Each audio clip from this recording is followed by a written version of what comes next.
magiliw, pelas ng silanganan, alab ng puso, sa litipo'y buhay.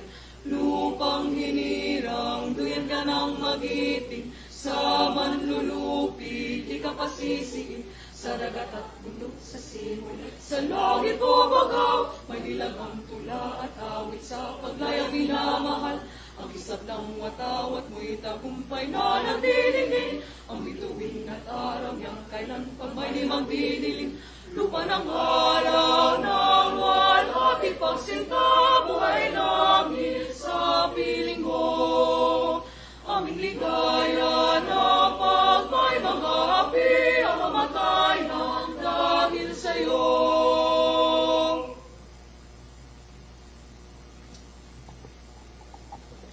Thank you. UP Cebu Serenata.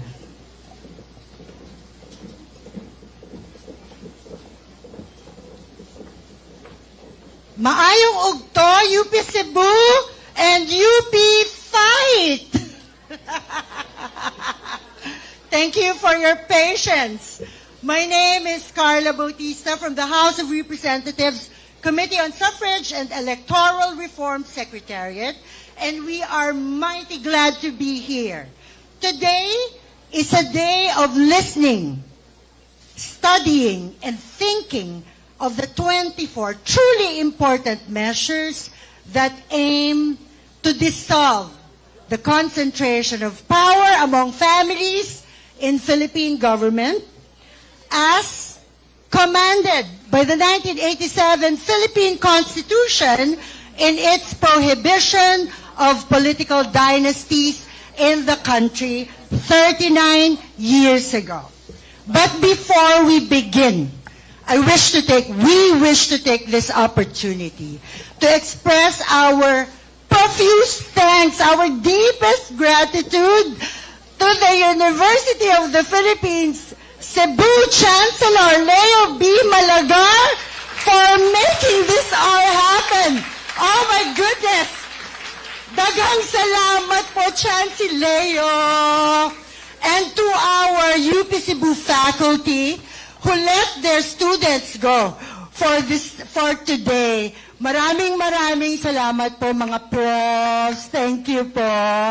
And of course, to our students from the different organizations here in UP Cebu, we are so happy to be learning with you today on the anti-political dynasty measures. All right. To begin, let's take a listen to the Honorable Speaker of the House of Representatives in the 20th Congress, Speaker Boji D.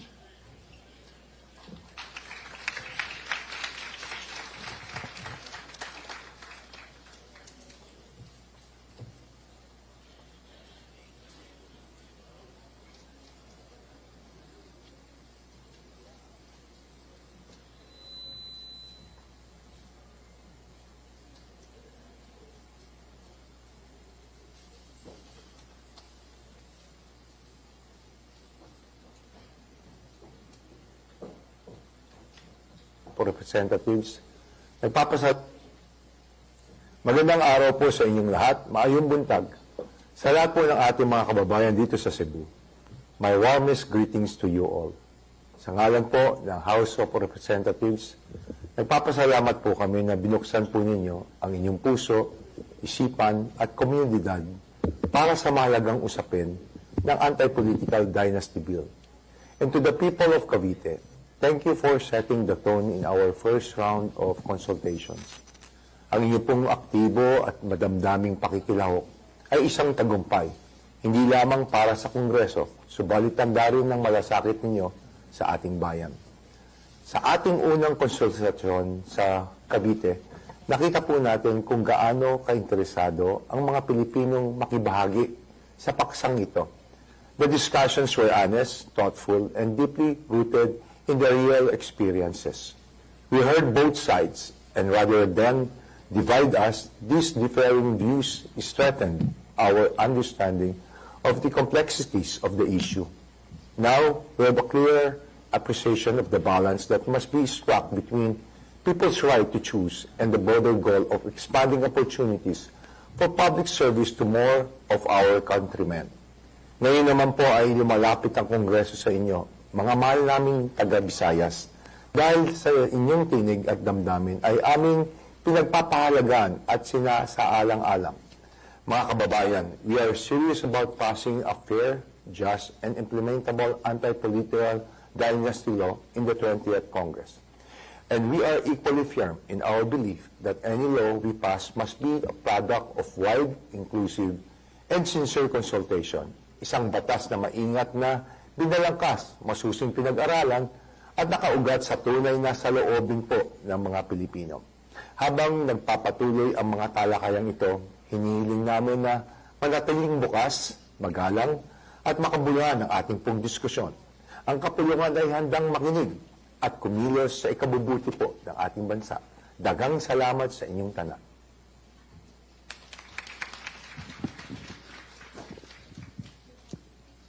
I wish to acknowledge foremost, they were here at 7:30 in the morning. Please stand and be recognized. The Daughters of Charity of Central Visayas Region. They were here so early to attend our public consultation. Again, we thank the faculty and the staff of the University of the Philippines, Cebu, the students, and workers, government workers such as ourselves, from LGUs from all over Metro Cebu. Dagang salamat sa inyong lahat. All right. Now, let me pass the microphone to the hardworking chairman of the House of Representatives, Committee on Suffrage and Electoral Reforms for the 20th Congress, the representative of the 1st District of the province of Lanao del Sur, ang aming poging-poging, Representative Zia Alonto Adyong.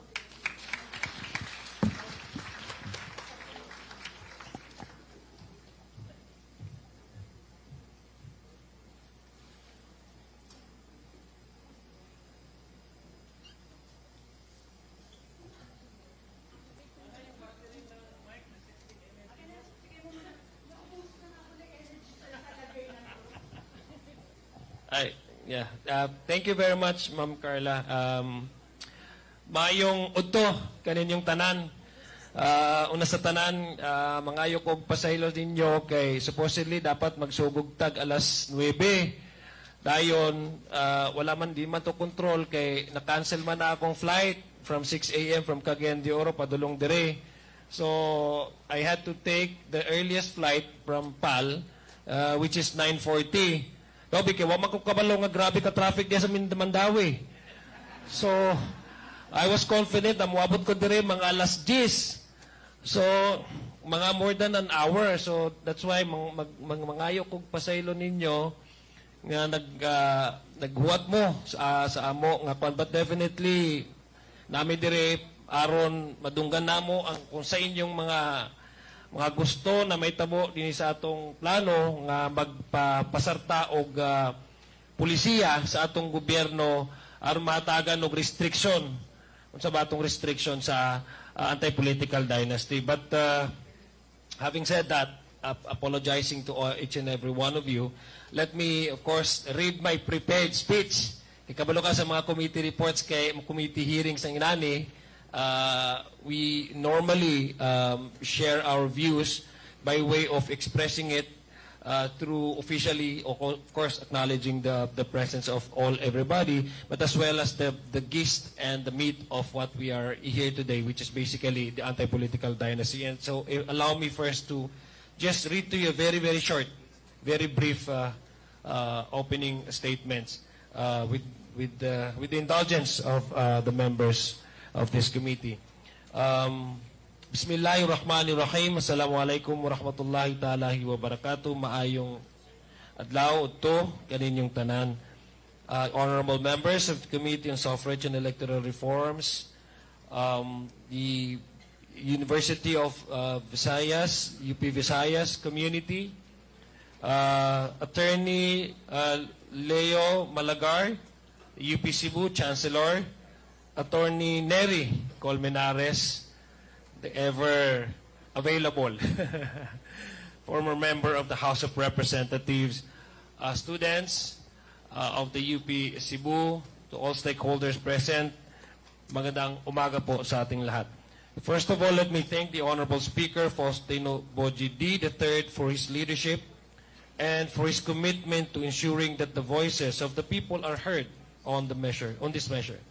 We likewise express our sincere appreciation to UP President Angelo Gigil Jimenez, UP Cebu Chancellor Attorney Leo B. Malagar, and the entire UP Cebu administration for hosting this important public forum.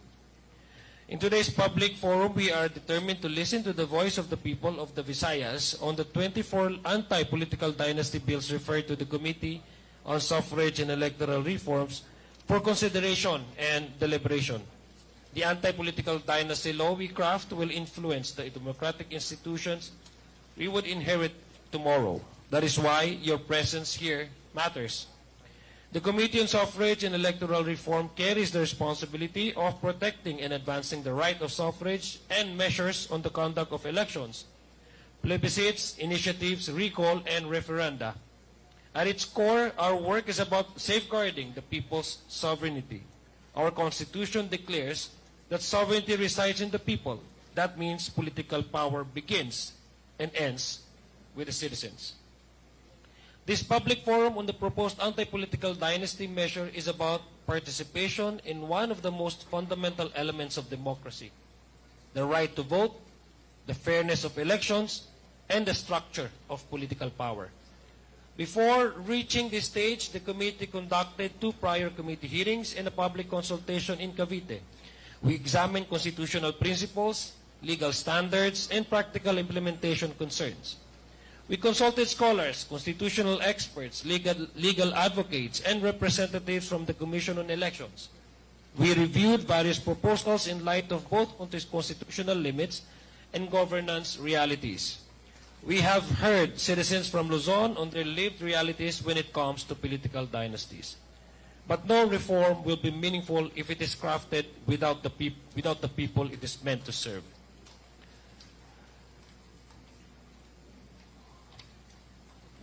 You have the opportunity now, today, to help us craft the key part of the rules of the policies that we intend to provide, which is the anti-political dynasty.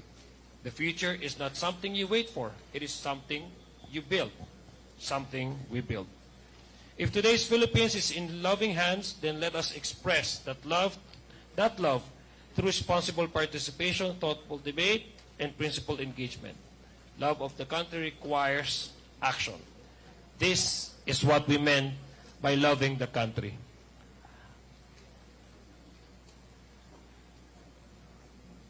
This is an opportunity, ladies and gentlemen, for the committee to solicit not only your inputs, your comments, your suggestions, but also to help us to craft a responsive, reflective, anti-political dynasty measures that would guide the future of this country through providing the citizens their right to vote. This is your opportunity to speak. It is our duty as your representatives to listen. Maraming salamat po at mabuhay po tayong lahat.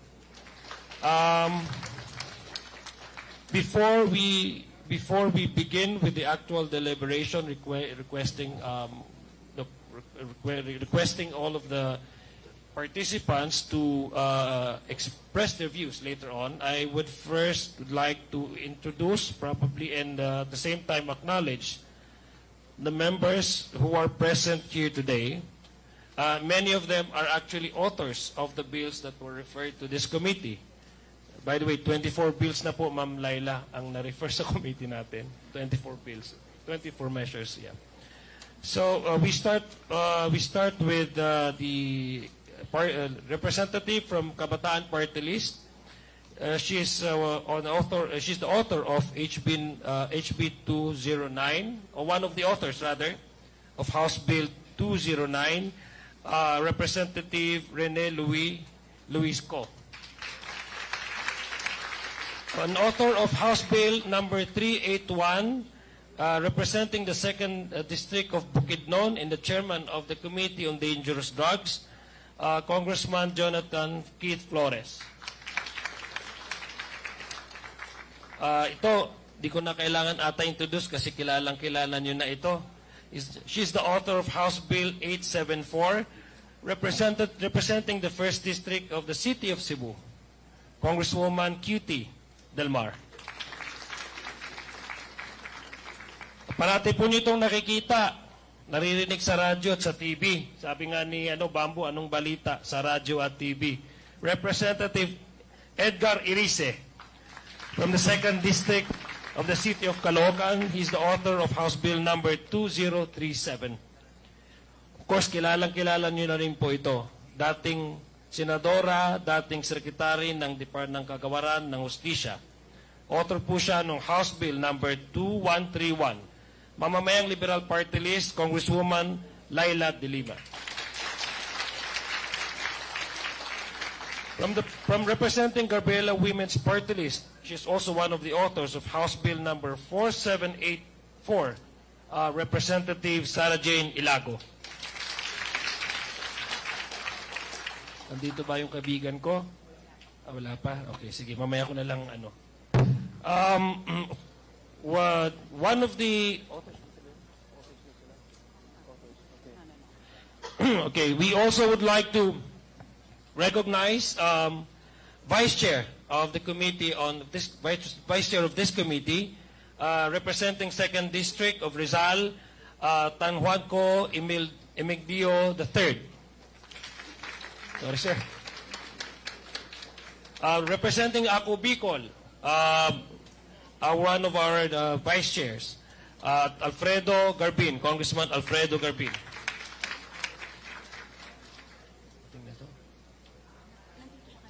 Okay.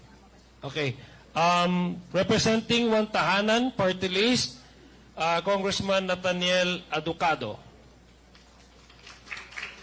Okay, okay na. Okay, sige.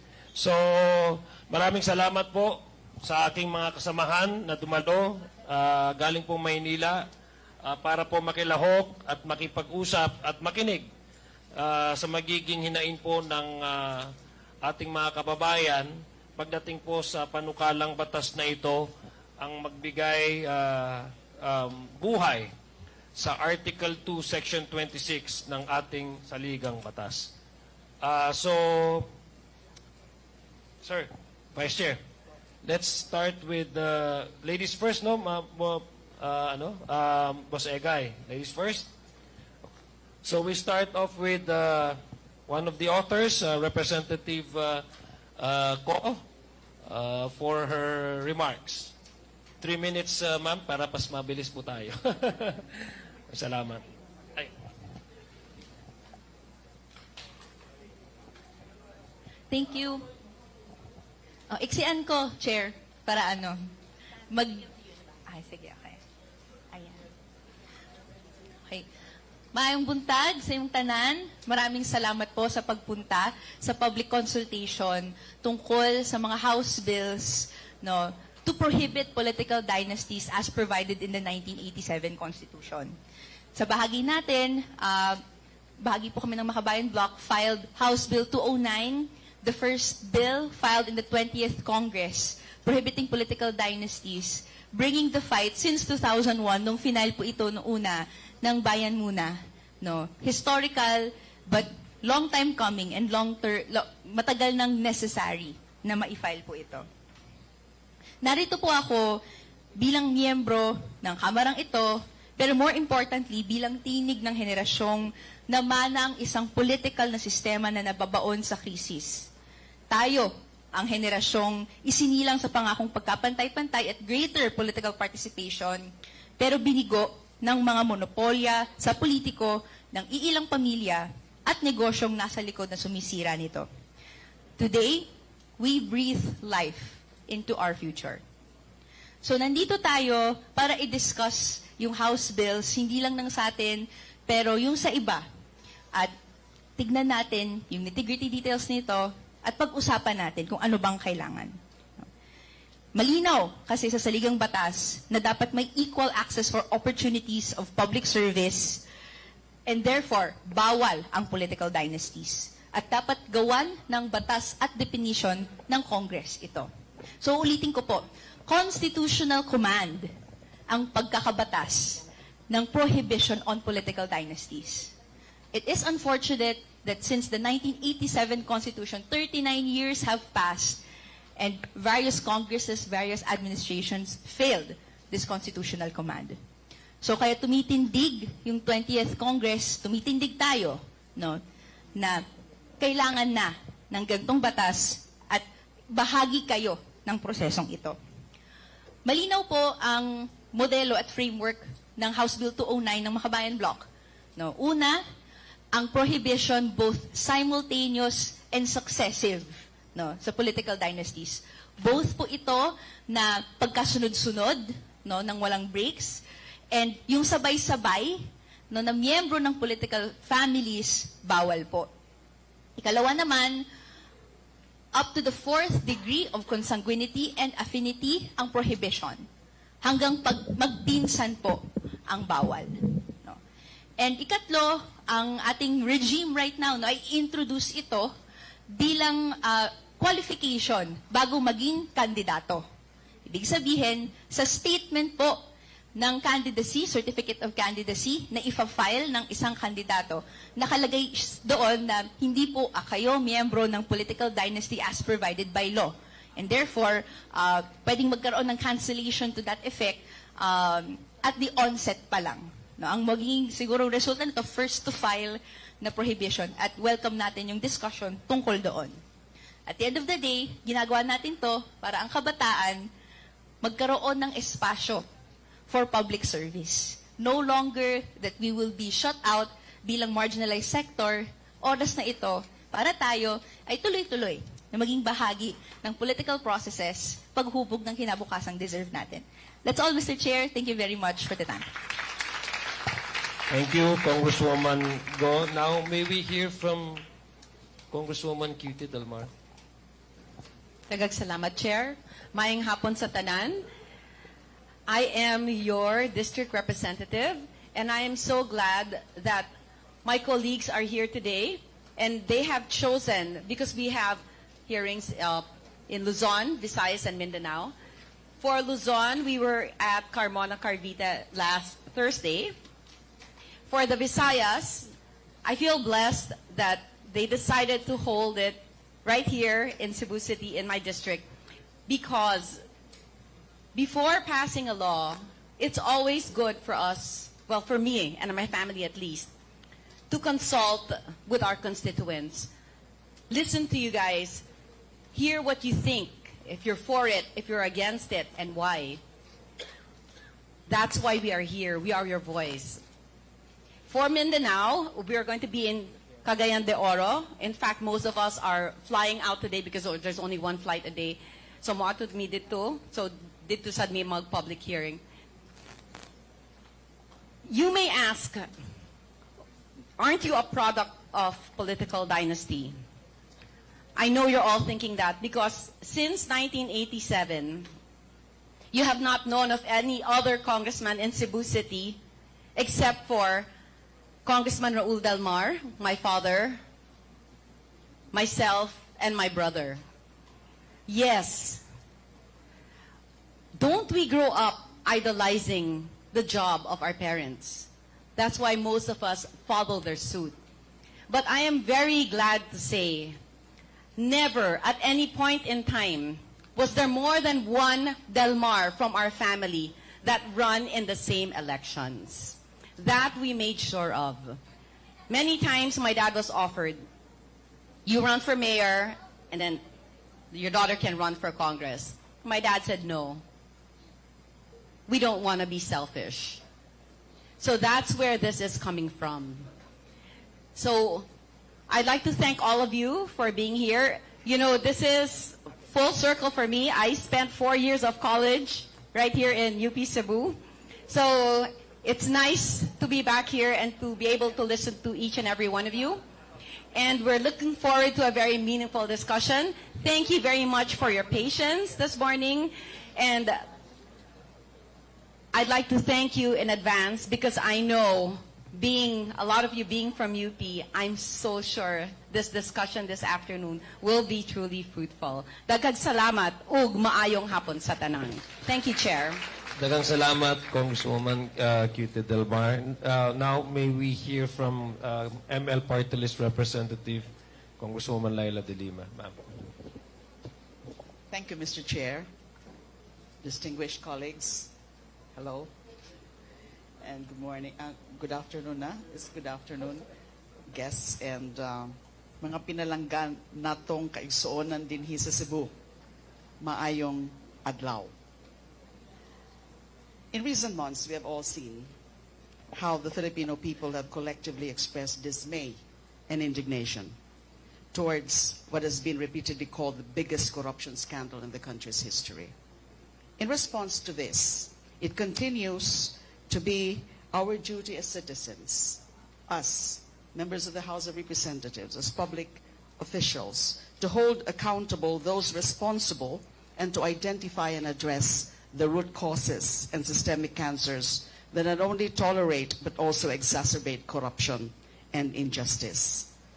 I think the students know this. Several empirical studies have established the direct relation between the dominance of political dynasties and the poverty rates and corruption, and the inverse relation between the dominance of political dynasties with good governance and development.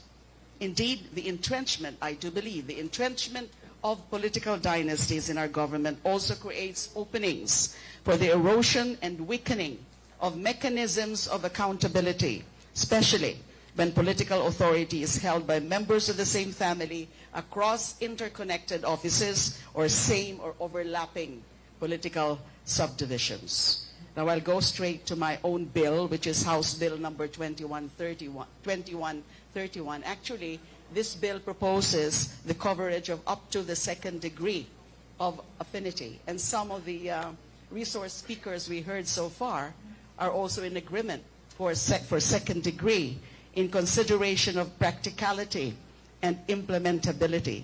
However, I have been saying this, I'm also open to supporting the coverage of up to the fourth degree, especially after hearing the insights and proposals of civil society organizations, advocates, and members of the academe, who argue strongly on the fidelity to the intentions of the 1987 Constitution, which aims to prohibit the concentration of political power among families, especially that, up to the fourth civil degree, under our Filipino culture, these are still close relations. Studies have shown that political families operate as extended and coordinated networks rather than isolated or nuclear units.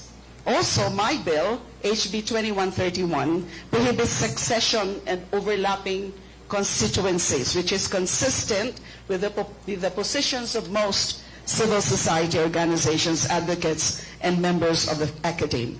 Particularly in my bill, only one family member is allowed to hold office if the family member is occupying a national seat.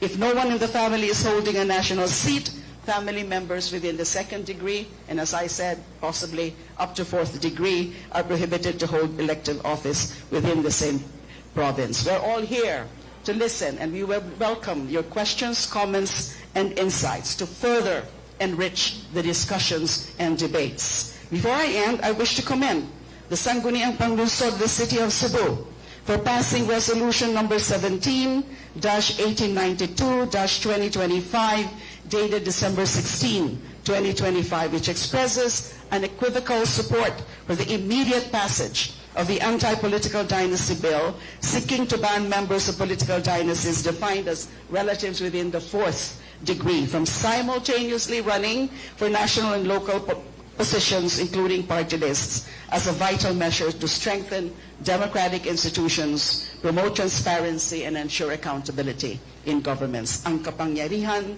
ay nagmumula sa taong bayan. Ang gobyerno ay para sa sambayanang Pilipino, hindi para sa iilang pamilya lamang. it is this representative's sincere hope that together we can finally see a measure that truly democratizes access to public office. Maraming salamat po.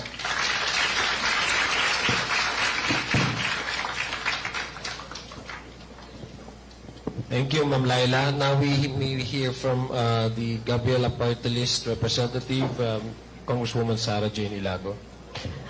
Hi, maayong udto sa inyong tanan. Maraming salamat. First and foremost, I'd like to thank each and every one of you for your presence and your willingness to engage on one of the most fundamental issues we have today in relation to our democracy. House Bill number 4874, which this representation from Gabriela Women's Party principally authored, and which is also first filed by Bayan Muna in the year 2009, hopes and really seeks to ensure that every candidate, regardless of their background, have a fair shot, not just in running in the elections, but at winning the elections at the national or the local level. The anti-political dynasty bill is also at its core a fight against systemic corruption. Hindi lang ito yung kumbaga mga hakbang natin sa paglaban sa korupsyon, ngunit napakahalaga nitong hakbang. We believe that when we break the dynastic system, we also break a major engine in the systemic corruption, kung saan dumadaloy yung mga pag-uusap at mga talakayan na iilan lang ang nagdedesisyon tungkol sa mga kontrata, tungkol sa kung paano ginagastos ang pondo ng ating bayan, tungkol sa kung ano ba ang dapat binibigyan ng prioridad pagdating sa mga palisiya at mga programa. Hindi lang para sa mga kababaihan, kundi para sa mga kabataan at sa mga susunod pa na henerasyon ng ating mamamayang Pilipino. We are here today for a consultation to seek your insights, listen to your views, to understand your perspectives, and we also hope to learn from you. No? Alam natin na hindi dito magtatapos sa pagpapasalang at pagsusulong ng anti-political dynasty. We're batting for campaign finance reform. We're batting for a genuine party list reform. We're also batting for budget transparency. Ang dami pa nating mga laban. At ang tanging panawagan po natin, sana hindi matapos sa konsultasyon na ito. Hindi lang tayo makikinig, hindi lang tayo mag-uusap. We'll get organized, we'll stay vigilant, and we'll continue the fight against systemic corruption. Maraming salamat at kami po ay excited na makinig mula sa inyong lahat. Maraming salamat, Congresswoman Sara. Nais naman natin pakinggan ang kinatawan ng 3rd District ng Bukidnon, Representative John Keith Flores. May hapon sa itong tanan. Ako isa ka produkto sa isa pod ka pamilya nga naay dugay na sa politika. No? Sa pod ko ka produkto sa UP Cebu. Una din ni karon nawagan sa inyo nga dapat suportahan ninyo yung mga lain-lain nga bills na din ni karon. Kay kung walang pressure gikan sa katawhan, dili pud ni mapasa nga balaod. Kung inyo ning kalimtan, inyo pong kalimtan nga amo ning gi-file nga mga bills. The more nga inyo i-pressure ang mga katawhan nga botaran kini o suportaran kini, the more mapugos ang mga members sa Congress o members sa Senado nga ipasa kini long time overdue na bill ang kaning anti-political dynasty.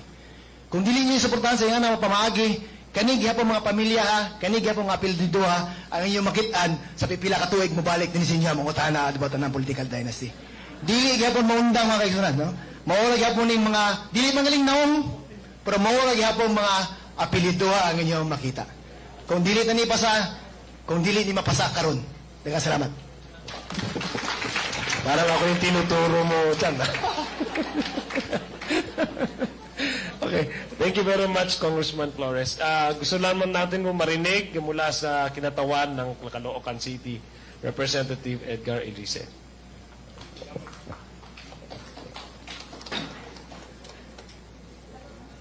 Salamat, Mr. Chair. Magandang umaga po sa mga kapwa ko kinatawan sa Kongreso, mga guro at mga kapwa ko kabataan ng UP.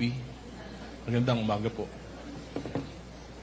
This is now my 5th term in Congress, and I've consistently fought for the enactment of the anti-political dynasty law.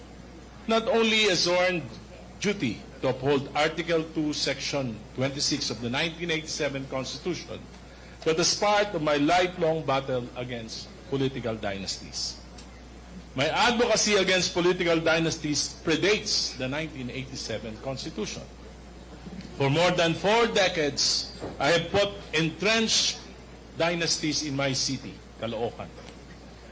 Personal ko pong naranasan bilang isang ordinaryong kabataan noon, walang sikat na apelido, mahirap, walang kamag-anak na politiko, kung papaano ako hamakin, alipustahin at takutin bilang isang taong gustong maglingkod lang sa bayan. Alam ko kung paano sumuot sa butas ng karayom upang makapasok lang sa paglilingkod sa bayan. I was bullied. I was chased by goons. My family was threatened. Our headquarters were ransacked. My supporters were hurt and intimidated. Barangay and youth officials who supported me were suspended, harassed, and punished. These are not theories to me. Ito ay buhay na karanasan. That is why I know, both in my heart and in my mind, the mindset of entrenched political dynasties. Their mindset revolves around entitlement.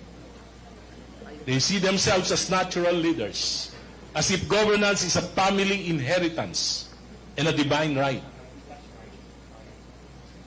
They convince themselves that the people cannot thrive without their continued presence. And this mindset weakens democracy. Lumakas at tumaba ang mga political dynasties noong panahon ng rehimeng Marcos. The dictatorship found it convenient to sustain regional and provincial dynasties to remain in power and suppress dissent. The principle was simple. You scratch my back, I scratch yours. And we both remain in power. In doing so, public funds became dangerous tools to perpetuate dynasties. Principles of public finance were ignored. All that mattered was to stay in power. The result, from being the second biggest economy in Asia in the 1960s, na pag-iwanan na po tayo ng mga bansang malayo ang ekonomiya sa atin noon. The poorest communities in our country are ruled by political dynasties. The wisdom of the framers of the 1987 Constitution was precisely to dismantle these dynasties because they block progress, monopolize power, and deny equal access to ordinary Filipinos who have the talent, the skills, and integrity to lead. My colleagues, let us not forget the violence born out of greed for power. The assassination of Senator Ninoy Aquino in 1983, the killing of Evelio Javier of Antique, the Maguindanao Massacre in 2009, and many others whose names history may not fully remember, but whose blood stains our democracy. My version of the anti-political dynasty bill is the product of persistent and principled advocacy. In fact, this was the first proposal that passed the Committee on Suffrage and Electoral Reforms in 2013. It reached the plenary, was debated, but was eventually archived because the forces of political dynasties refused to surrender even a single vestige of their power. At yan din po yung mararanasan natin ngayon. This proposal is a reasonable and enforceable compromise. It allows only 2 members of the family to hold public office simultaneously, one at the national level and one at the local level. If passed, fat dynasties will definitely disappear. It limits the prohibition to the second degree of consanguinity, meaning it applies only to the immediate family household, mag-ama, maglolo, magkakapatid, at kanilang mga asawa. Beyond the household, enforceability becomes unrealistic and arbitrary. Hindi makatwiran at hindi epektibo kung pati magpipinsan at mas malayong kamag-anak, mga apo sa tuhod ay babawalan. Fourth degree of consanguinity is impossible to implement. Vice Mayor Osmeña. Gandang hapon po. Imagine kung 5 magpipinsan ang tumakbo ng sabay-sabay. Sino ang hindi papayagan? First come, first serve? 1 linggo pa lang bago simula ng filing ng certificates of candidacies, pipila na. Mag-aaway kung sino nauna. At ang pinakamasama, paano kung yung nauna ay yung hindi pinakamagaling? Baka magpatayan pa. It will turn the COMELEC into a genealogical tribunal. Kung ang iyong immediate family ay hindi magkasundo at sabay-sabay kayong kumandidato, pare-pareho kayong madidisqualify sa aking panukala. Simple lang ang aking katwiran. Kung ang sarili mong pamilya ay hindi mo kayang pagkaisahin, pamunuan,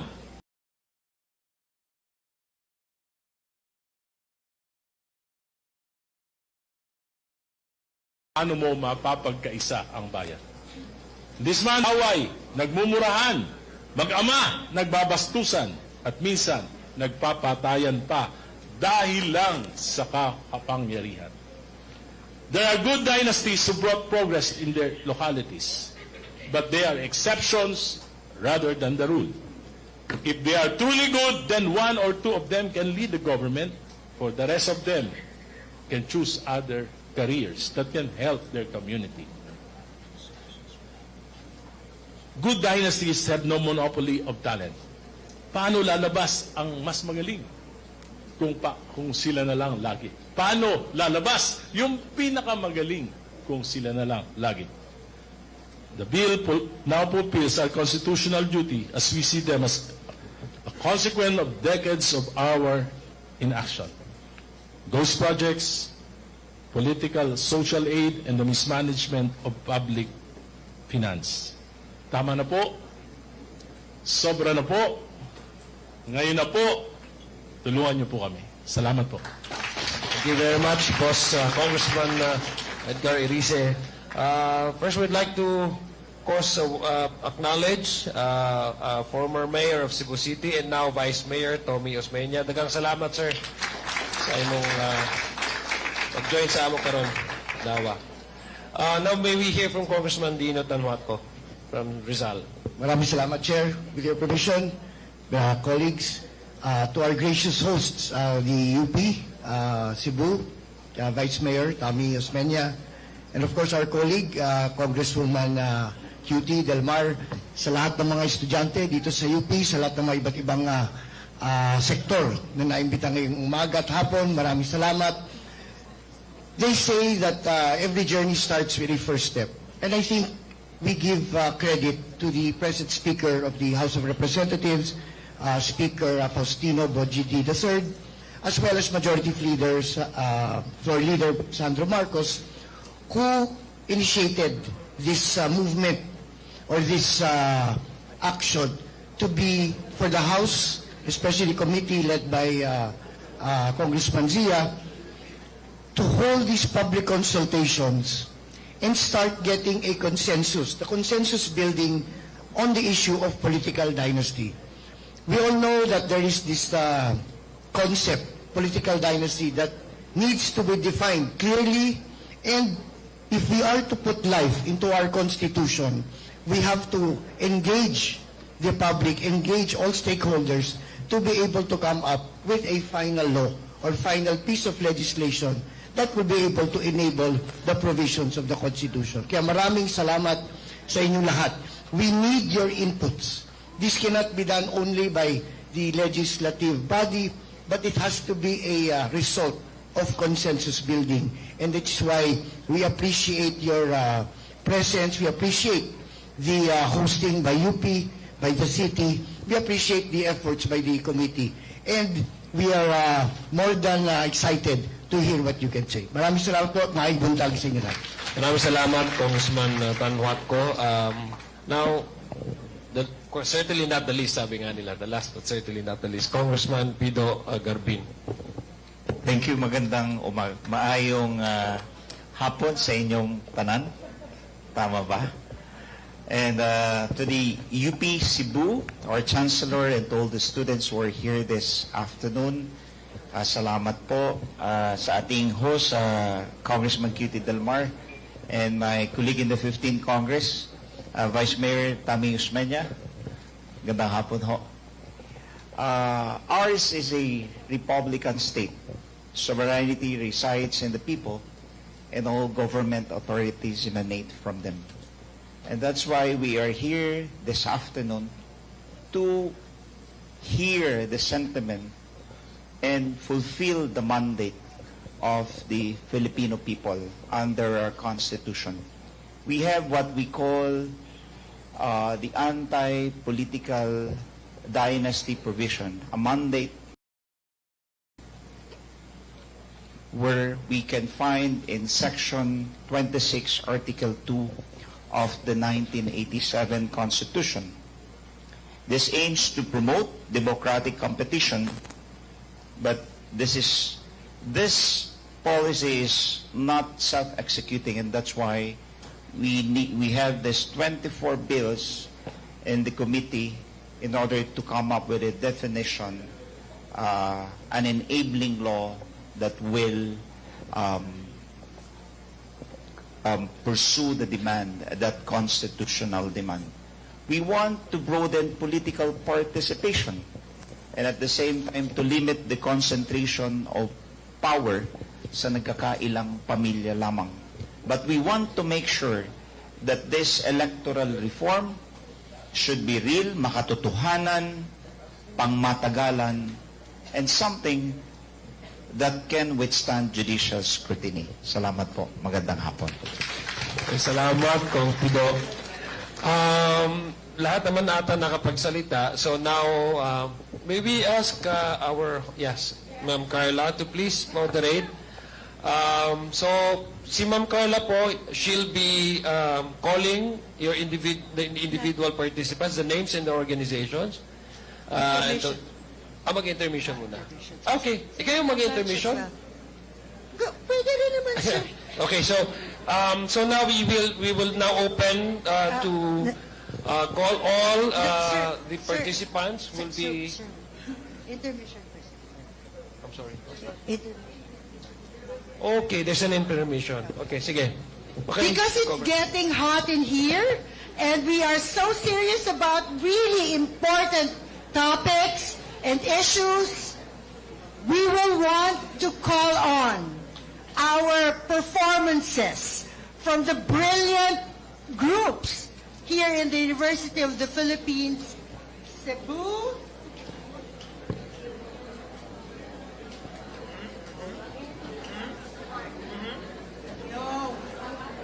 presenting a lively and graceful performance entitled Pandango sa Wasiwas, a vibrant dance filled with flowing movements and radiant energy, celebrating harmony, rhythm, and Filipino artistry.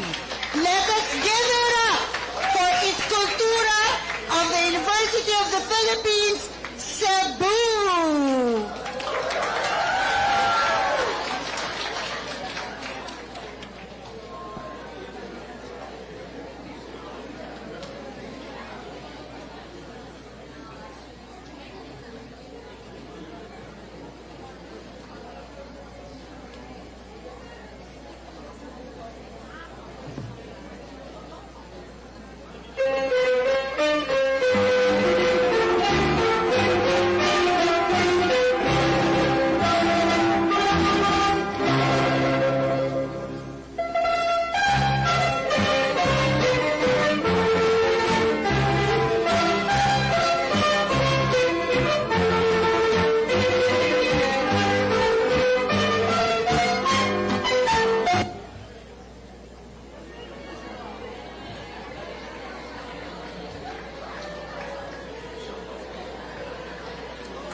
Actually, guys, during our time, it was an actual fire inside those cups. Now that's, I suppose, LED lights.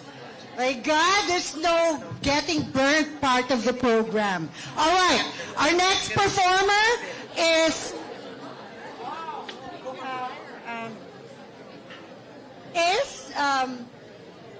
the UP Cebu Dance Sport Varsity Team.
Thank you so much. Such wonderful dancers.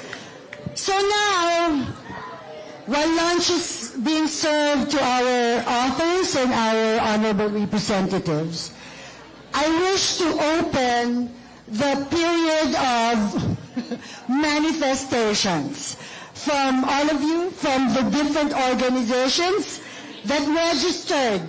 So if you wish to speak All you have to do is approach me so we can put you on the list. The first is the University Student Council Chair of the University of the Philippines, Cebu, Student Council Vice Chair, Ms. Athena Romulo.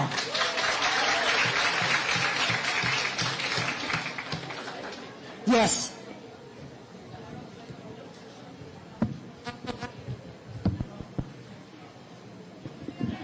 Good afternoon. Ayan po, isang mapagpalayang hapon po sa lahat. Ako nga po pala si Athena Romulo, ang kasalukuyang Vice Chairperson ng UP Cebu University Student Council. Isang manifestation po mula sa amin na kami po ay naniniwala na talaga na ang education is a right. Hindi pribilehiyo na ipinagkakaloob ng mga nasa kapangyarihan. Ngunit sa kabila nito, nananatiling kapos pa rin ang budget sa education. Kulang ang aming mga silid-aralan, mababa ang sahod ng mga guro, at pasan ng estudyante ang gasto sa pang-araw-araw na pangangailangan para makapag-aral.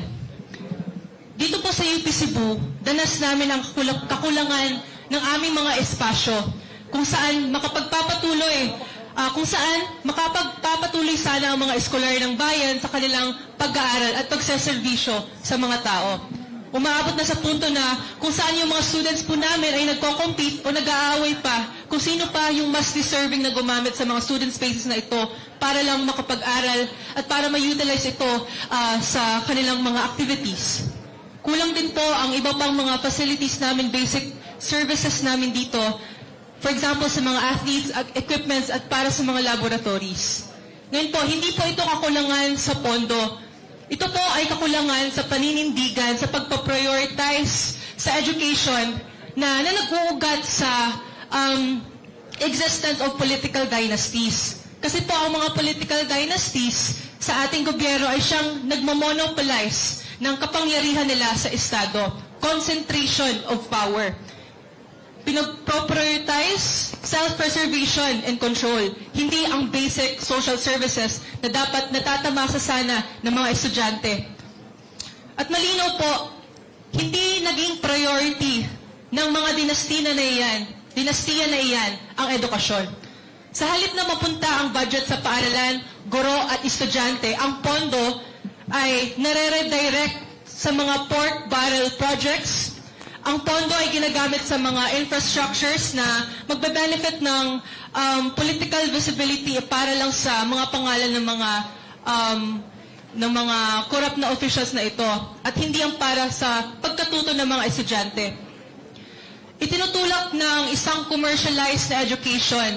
Kasabay nito ay itinutulak din ng political dynasty ang commercialization ng ating edukasyon. Kapag kulang ang suporta ng pampublikong paaralan, napipilitan ang kabataan na umasa sa mga pribadong edukasyon ng mga institusyon na hindi naman hindi kaya ng mga masa. Sa ganitong sistema, ang edukasyon ay nagiging negosyo po. Ang edukasyon ay hindi siyang nagiging serbisyo. Kaya ang resulta, na pag-iiwanan ang mga anak ng ating masa ng mga magsasaka, mga manggagawa at mga maralita.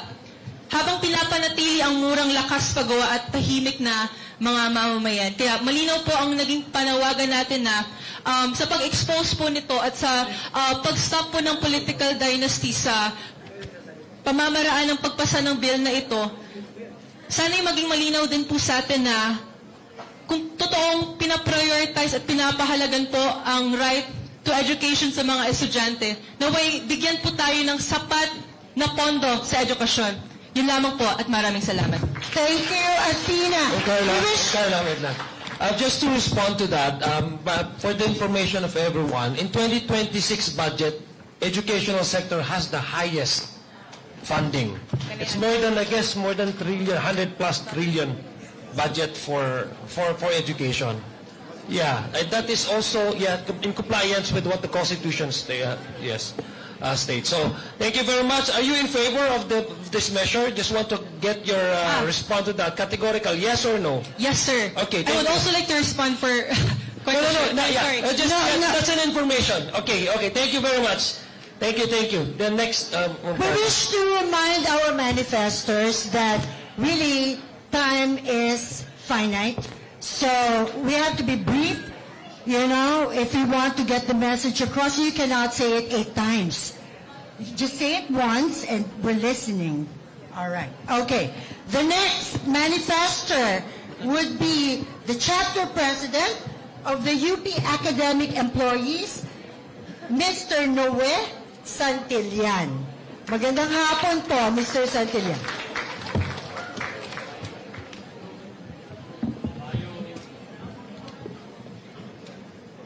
Mayong hapon, usa ka mapaling kawas nun, nga hapon, kanatong tanan. O daghang salamat sa higayon nga magkaatubangay og mga tao nga sama ninyo. Sa tibuok namong kinabuhi, taod-taod na pud mi sa union, panagsara mi makahalubilo og mga sama ninyo nga tao. Sa dili pa nako basahon ang sobra 300 lang kapulong statement gikan sa chapter sa Academic Union, tuguti ko sa pagtubag as the president of the chapter of the All UP Academic Employees Union to respond to the response of the Honorable Adyong from the neighboring islands of Mindanao. Despite the claim of every administration that education sector got the biggest chunk of the national annual expenditure, yet it falls short from the standards set, for example, by UNESCO and World Bank, namely that it must reach at least the so-called 20% of the annual national expenditure. Correct me if I got it wrong, but as far as my memory is concerned, we never reached that standard as set by the following organizations. We fall short. Sorry to cut you off, sir. Sir, we want to hear from you your position on anti-political dynasty. Yeah.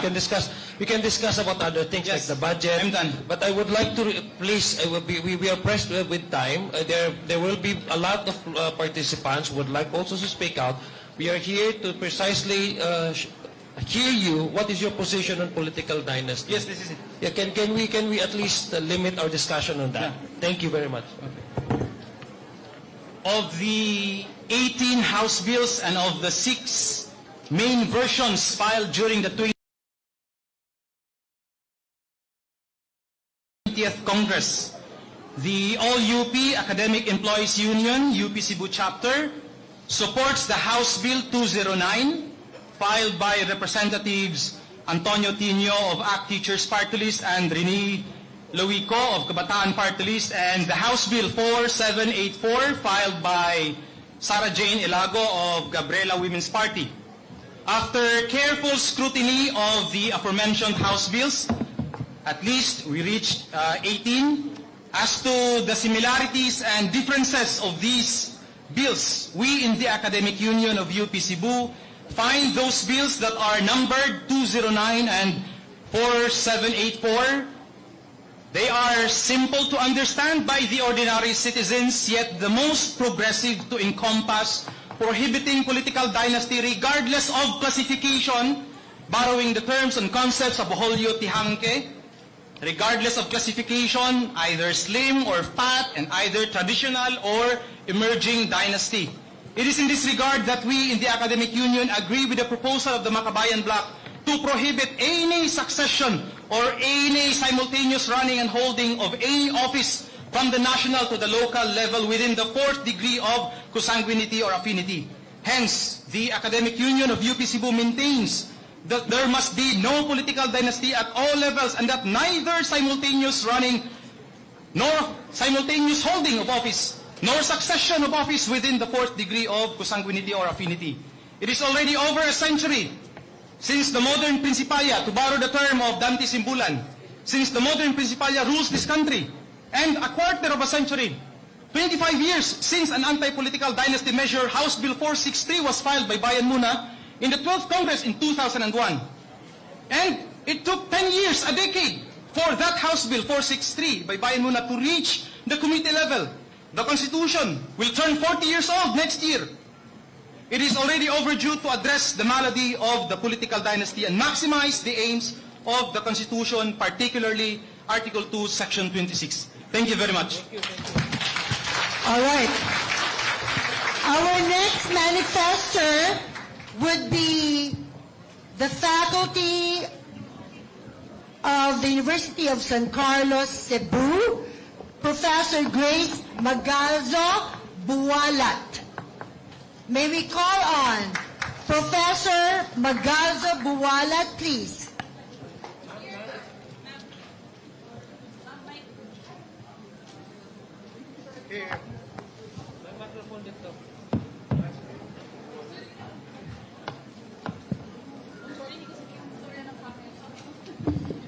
Sorry po, nalito ako sa microphone. So magandang hapon po sa lahat. Maayong hapon, mayong adlaw kanatong tanan. So I am Grace from the University of San Carlos. I would like to manifest that the debate, whether you are pro or anti-political dynasty, should not devolve into simplistic binaries of good versus bad. Instead, the central questions are the following.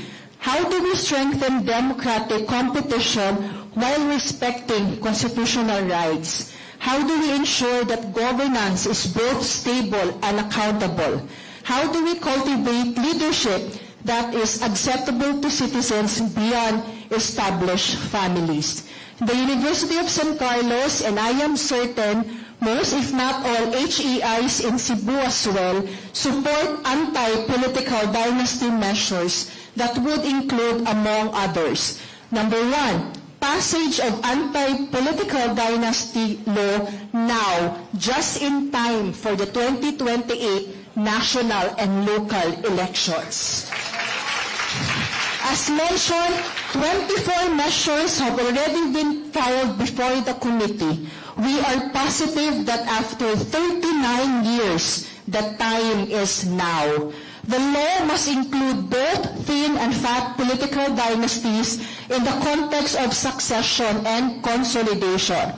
If Congress continues to sleep on its job, a charter change through a constitutional convention must finally make the prohibition self-executory. However, the problem cannot be solved with just the anti-political dynasty law. We need to strengthen political parties. This could help counter dynastic tendencies by fostering internal political party democracy and promoting merit-based selection of candidates, and can provide alternative avenues for political advancement outside of family networks. Please institutionalize electoral reforms. This could include campaign finance regulations to level the playing field, ensuring that candidates without vast family wealth can still compete effectively. And finally, support voter education program. This would educate citizens on the implications of dynastic politics and empower them to make informed choices.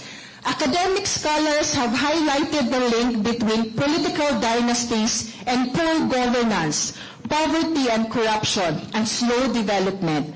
When political positions are treated as inherited rights rather than public trust, accountability can diminish.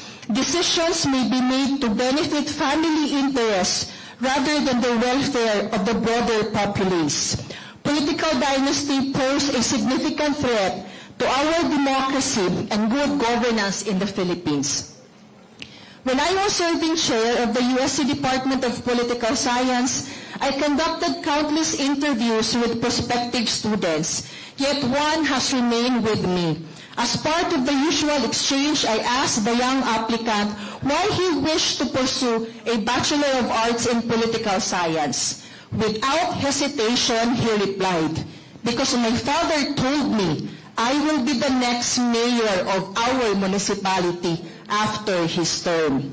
We need and we must put an end to this entitlement.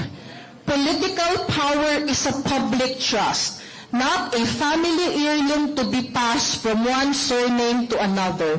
A democracy that belongs to the people must never be inherited by a few. but to be very candid about it, we are happy to see products of political dynasty with us this morning fighting for anti-political dynasty measures.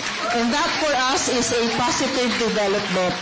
Again, pass the anti-political dynasty now in time for the 2028 national and local elections. Daghang salamat for this opportunity to participate. Our next speaker is Adi Balimbingan, a BA Communication student, like myself, 32 years ago. Yay! Baby ko, Miss Balimbingan. Mayong Oddo, Assalamualaikum warahmatullahi ta'ala wabarakatuh. My name is Adi, a BA Communication student, a member of the Lantugi Debate Organization of UP Cebu. To the people of the House and to everyone, mayong pag-abot sa Cebu. And I'd also like to note that today is my birthday. So welcome here. Few manifestations. The anti-political dynasty bill specifically disallows people of the same surnames on the different provisions from 2nd to 4th degree, as per my research, to hold positions in the national and local level. I believe that partisan politics still favors of the most charismatic beyond the familiar surnames, making merits secondary. That means that we still question how do we then ensure that not only a law is institutionalized when partisan politics still exists, such as that we ensure merits will be considered primary in voting, because if one is to argue, Robin Padilla is a fresh surname, but he is not what the people truly deserve. Because in time for the anti-political dynasty bill, we have to question how does the passing changes the voting behavior of individuals in this country holistically. And as someone from the youth sector, a proud LGBT member, an scholar ng bayan, a Muslim of this country, we support the anti-dynasty law bill, but it must also look at the audacity of future servant leaders or politicians to be deserving, but to also actively include those individuals even from the islands of the Panes down to Tawi-Tawi. Thank you very much. Our next speaker is R.A.V. Fortuna. He writes here, a private citizen. Is R.A.V. Fortuna still here? Dito po tayo sa harap, sir. Lumapit po tayo sa mikropono. Opo, magandang hapon po sa inyo, sir.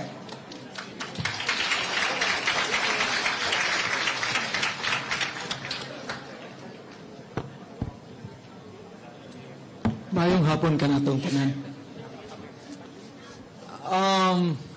First of all, allow me to request the members of Congress here 2 words: impeach her.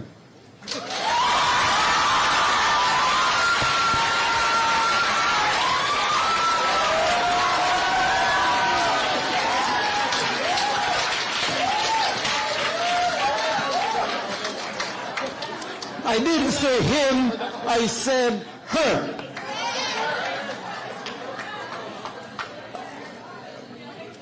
Let me go to my point. I'm sorry I have to speak English because I can only speak Cebuano. Kung gusto mo ako minisayon, kami rin ni Congressman Adjo ang magkasinabot. So, let me just say something. Let us make the law fit to the personality, culture, and mindset of the Filipinos. The Filipinos easily forget. They forget. Take note. I'm sorry, I am 72 years old, and so I was born 54, and in 1972, which was martial law year, I was already a college student. CIT.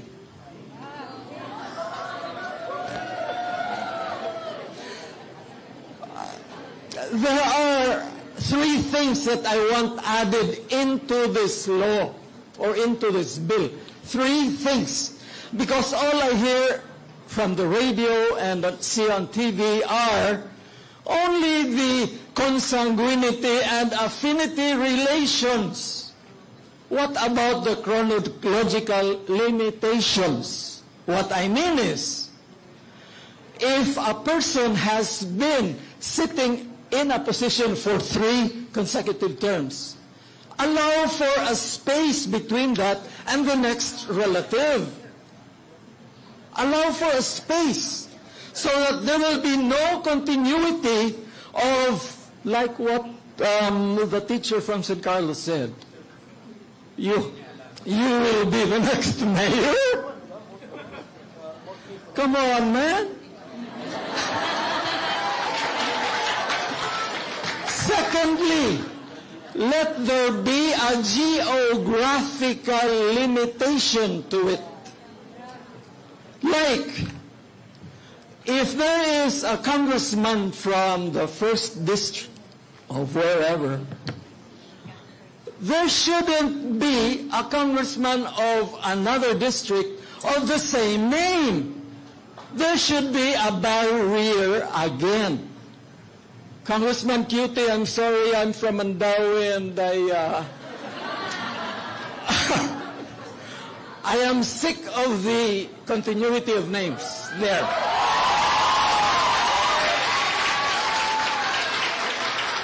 Taga Mandawi Magogo, and I'm a senior citizen of Mandawi. And the third is really put it in the mindset of these people who want to perpetuate in power. Put it put it in the mindset. Let us criminalize the intent, the criminal intent and the malice of having to run, knowing that this law prohibits it. What is criminal intent? By letting them sign a waiver. If you will win, and you know that you are not qualified because of the provisions, you go to jail.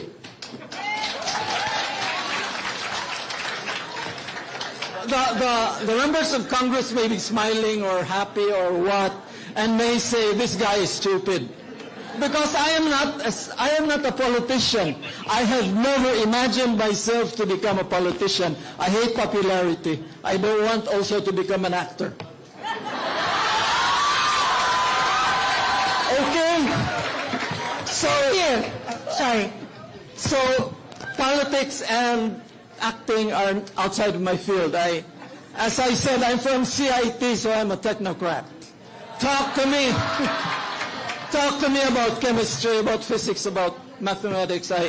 I'll be very happy to talk with you. But please consider these three things that I ask you to include in the provisions. Punitive and penalizing provisions of your bill that you want to make.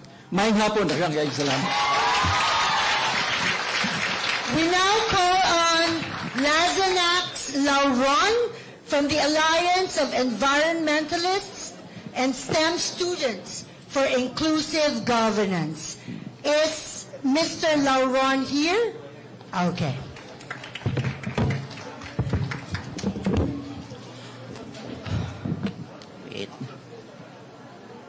Maing buntag tanan. Well, I wrote this last night assuming na buntag unta magsugod, pero anyway. Ako si Lazanax Lauron. I live here in Cebu, but I'm currently a 4th-year biology student at UP Diliman. I am a member of the Alliance of Environmentalists and STEM Students for Inclusive Governance. Miyembro ako ng sektor ng kabataan at isa akong iskolar ng siyensya, ng saribuhay, ng ekolohiya at ng bayan. Sir, I will proceed with my points. yeah, sir. can I just a request to allow our Vice Mayor to address the audience because he's leaving now, if it's okay with you. You can continue on after him, okay? Okay. At saka Elder, yang mas bata-bata ka naman eh. Show allow the senior. Mayor Osmeña, please. Thank you very much. Maayong hapon ta ninyong tanan. I just want to assure you, I'm in favor of the anti-dynasty bill. As a matter of fact, think very clearly to help accelerate it. You can encourage one family member to run against another. That will allow many families to split up. I don't mind that, no. I'd like to thank the Cebuanos for giving me the opportunity, for having served you for so long. Give others a chance, no. Thank you very much. Thank you very much, Vice Mayor Osmeña, for gracing the affair. Sir, please continue. Sorry, Okay lang. Okay. As a member of the general public participating in an otherwise historic moment, I am grateful for being given the opportunity to manifest this opinion, which is just as much a product of my own thought as the place and situation in which I inhabit. Before I provide broader remarks, I'd like to provide a few direct notes on some technical aspects of the matter. From a cursory reading of the proposed House bills, some Senate bills, and the position papers that you have provided for us, I directly say the following. 1. The definition and prohibition of the political dynasty must not be based on any subjective criteria like good or bad or whatnot. It should also not be based on the presence of the incumbents alone, but should be defined simply in relation to the undivided set of all people who are holding, running, position to occupy via party list nomination, or whosoever filed ACOC to occupy any public office, be elective only or elective plus appointive. Nasa inyo na yan. On this point, NAMFREL's position paper is most informative. Some House bills say that it is okay for someone to occupy a local office even if they are related to some incumbent in national office. And some of those qualify that it is okay for this to happen so long as the local office is not in the hometown of the incumbent in national office or some such thing. The effect of such provisions would be an institutionalization of spread out political dynasties and not a successful prohibition. Not to mention that these may end up sounding less like a prohibition and more like a description of actually existing dynasties. These more geographical, administrative, or technical exceptions to this basic definition of the political dynasty relation will only make it harder for COMELEC to examine claims of violations to the APD or anti-political dynasty law. Any qualifications to this definition of political dynasty should be understood as nothing else but institutionalization of political dynasties. 2. On the matter of what degree of relations should be considered, there is no reason to really believe that the fourth degree of consanguinity or affinity cannot be pursued, provided that government agencies are empowered to examine up to this level. If I understand correctly, the Local Government Code of 1991 already prohibits officials from appointing people within the fourth degree of consanguinity or affinity. This is an anti-nepotism measure. So I do not really understand what all this fuss about enforceability is about. In effect, we'd also be questioning the enforceability of this nepotism prohibition. Beyond the appeal of harmonizing with this nepotism prohibition, this maximum prohibition on political dynasties should be pursued in order to have the best chances at unambiguously ending their chokehold on the politics of this country. 3. I also hope that you will heavily coordinate with COMELEC and PSA to make sure that the enforcement of the APD law is smooth, requiring sworn statements from the COC filer and empowering COMELEC to decide which persons remain within the set of non-dynastic individuals as proposed by Rep. Po, if I remember correctly, would be sufficiently responsive and would ensure that COMELEC can do its job with as little discretion as possible. So these matters should be discussed with COMELEC if they have not been done yet. The worst thing that could happen for this law is if the Supreme Court would decide that some provision is vague or faulty, effectively killing the APD law. Please consider how particular implementations of this prohibition might be challenged in the judiciary up to the Supreme Court perhaps. 4, the concrete effects of the APD law should be considered at least. What I mean to say is that we should also ask how political dynasties might respond to this legislation, and the reforms should be cognizant of this. My fear is that though dynasties may be effectively thinned by this law, political families would simply coordinate with each other, alternating with each other to run for public office. Whereas political power before may be secured by marriages, the introduction of the APD law may force these political families to coordinate with each other outside of the conceived relations of consanguinity, affinity, and other de facto relations. In light of this, I think the APD law is not enough and should be considered alongside reforms that increase the transparency of elections, like campaign finance reforms and ending bank secrecy for candidates, COC filers, and incumbents. These other reforms may not be necessary for defining political dynasties per se, but they are what make it sufficient in ending the reign of political dynasties, of corruption, and in finally creating a level playing field for our democracy. I think it is reasonable for the public to hope and expect that this committee will produce a draft bill that is much better than the ones currently floating around in Congress. It would be depressing to think that all this consultation was for naught, just because some legislators think that a few of them in Congress know better than the many citizens, experts, and organizations who now have been consulted for this law. I challenge this committee and Congress to follow through. Now, I also believe that having an opinion means having both an opinion for something and an opinion against something, and that those two are inseparable. So with that in mind, amidst the lack of a more deliberative forum, I would also like to use this opportunity to briefly intervene on certain ideas and opinions and try to eliminate what I perceive to be confusions on this matter. Please give me 5 more minutes. No, that's too much of a that's 1 minute.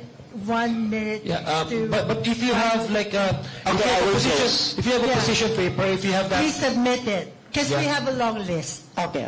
Yeah. Carla, request na lang sa Yes, kanila. kindly email the position paper to the Committee on Suffrage, and we will present it to the members. Okay. Thank you. Our next speaker is from Bayan Central Visayas by the name of Jaime Paglinawan.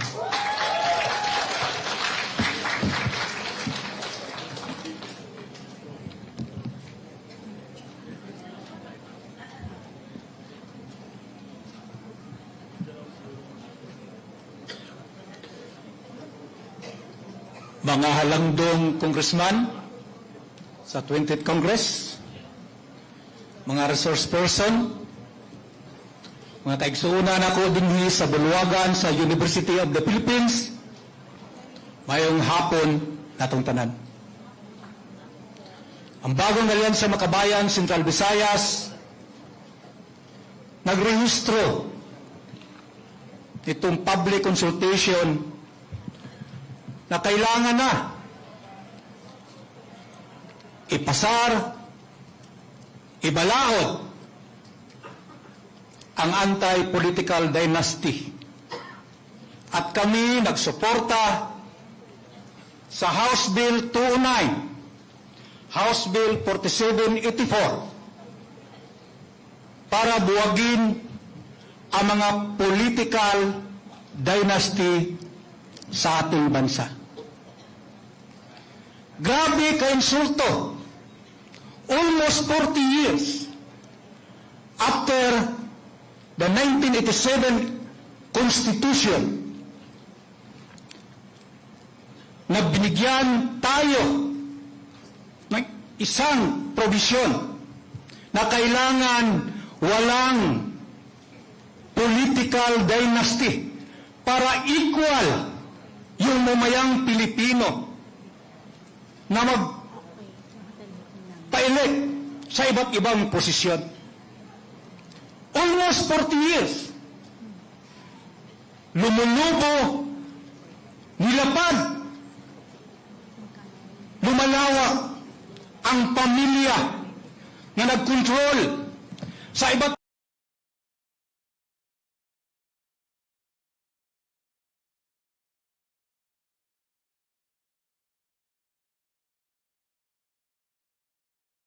ibang posisyon.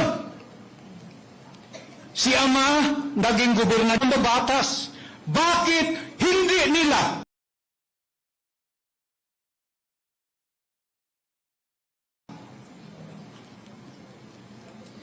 pinasa ang mga panukalang batas para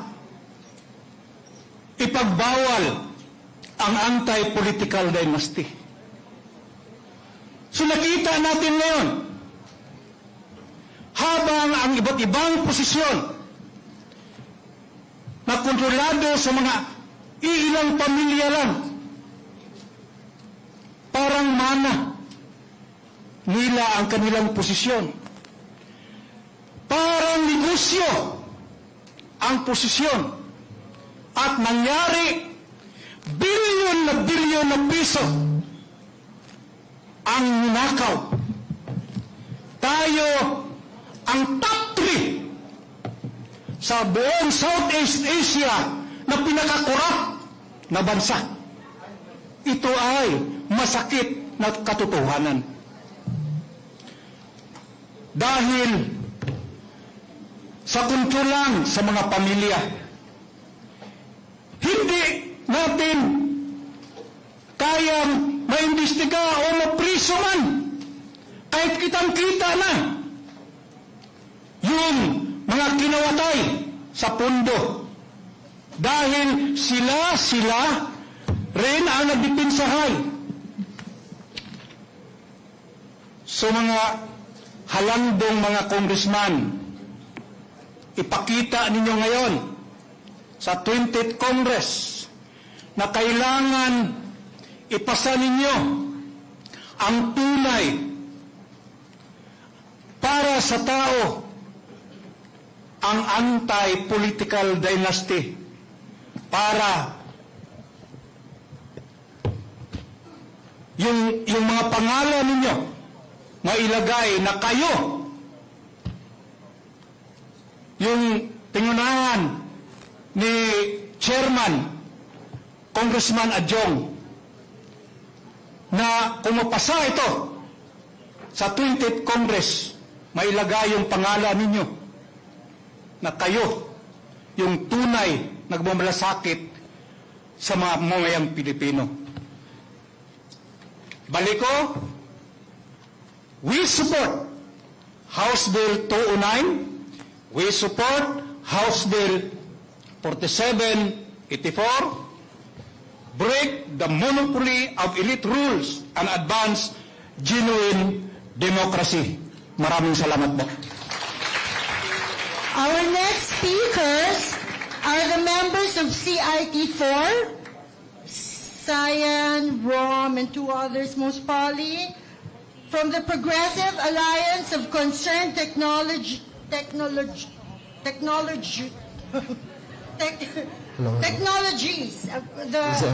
spelling is really wrong. Oh, sorry. Exit. Okay. Hi. Hello, we are the members of the Progressive Alliance of Concerned Technologians, or PAC CIT. Technologians. See, that's why I'm so confused. Yes, I'm sorry for the bad rating. First and foremost, we want to, with what I'm going to say right now, we want to relate our experiences as student activists and, I guess, victims of student repression to why we support an anti-political dynasty measure and why we support every single measure that aims to put transparency and institutionalize consequences to people who use our political system for their own greedy personal interests. We did a signature campaign to clamor for an open and public consultation on the tuition fee increase in CIT. Under Cebu City Students' Rights and Welfare Ordinance, we are like we deserve that. A public, an We open and focus public on conversation. political dynasties, please. Yes. We have lots of issues in the University of the And I'm just in this giving a little world. bit of experience We need the before we- political dynasty stand first, right now. So the reason why we want to support the stance on anti-political dynasties, and again, every single measure that aims to put more consequences to those who use our system for corruption, who use our system to plunder our resources, is primarily for the fact that many people are suffering and deserve to have justice in their hands, right? Students like us who have been threatened with expulsion, we deserve justice, and we deserve it not just in school, we deserve it even outside of school. We deserve it because under our system, we are not the only victims. The victims include Charis Banyes, who was wrongfully imprisoned in Agusan del Norte, or Agusan del Sur, in Agusan. Some of these victims include Frenchie May Cumpio, a journalist who was imprisoned in Eastern Visayas, and many more, including Miles Albacin, who has recently been released, Alvin Fortaleza, who has recently been released. These people are fighting for our rights as we have been. We fought for a public consultation, and we got an expulsion threat. How many more people have had worse in our system? How many people have died fighting for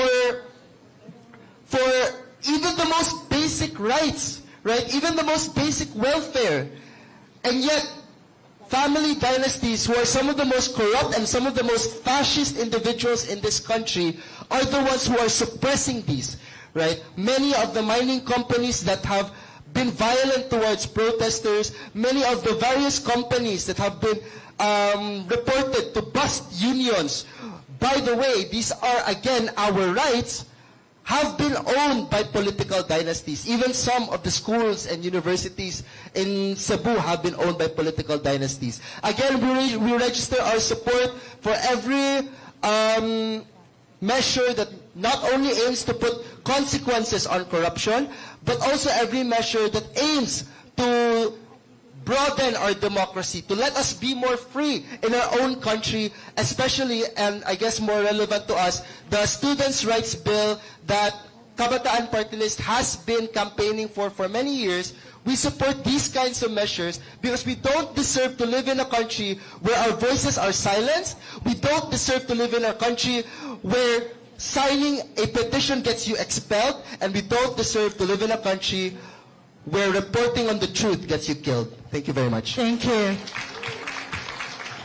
Okay, we now call on Francis Bakatan of Kabataan Party List Cebu.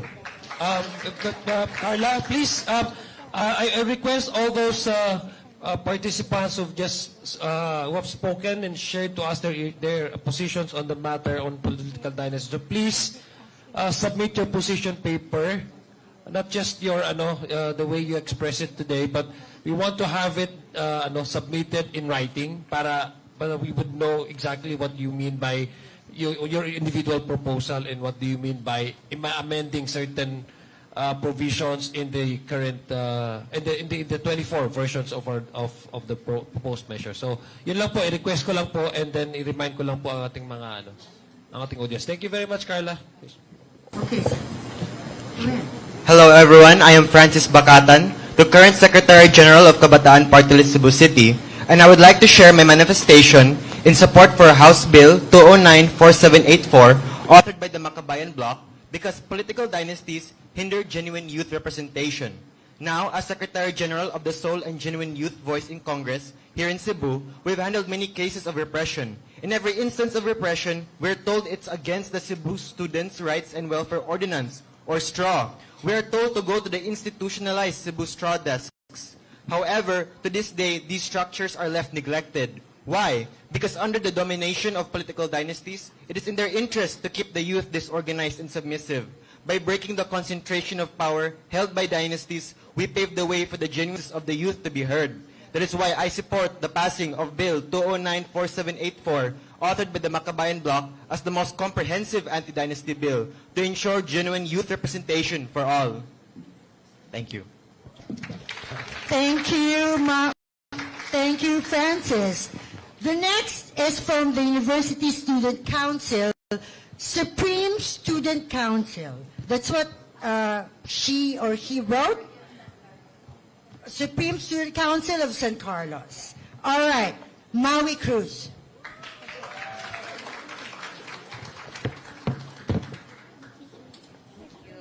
Hello, maayong adlaw sa inyong tanan. Ako di ay si Maui Cruz, the President of the USC Supreme Student Council. And on behalf of the Council, we would like to register our support, Bill 209 and 4784. Political dynasties do not survive on popularity alone. They survive by building systems that shield them from accountability. When families treat public office as inheritance, dissent, syempre, it becomes a threat. And because there are families that are so desperate to keep power in their kin, they will do anything to fend off any threats to that, which includes repression.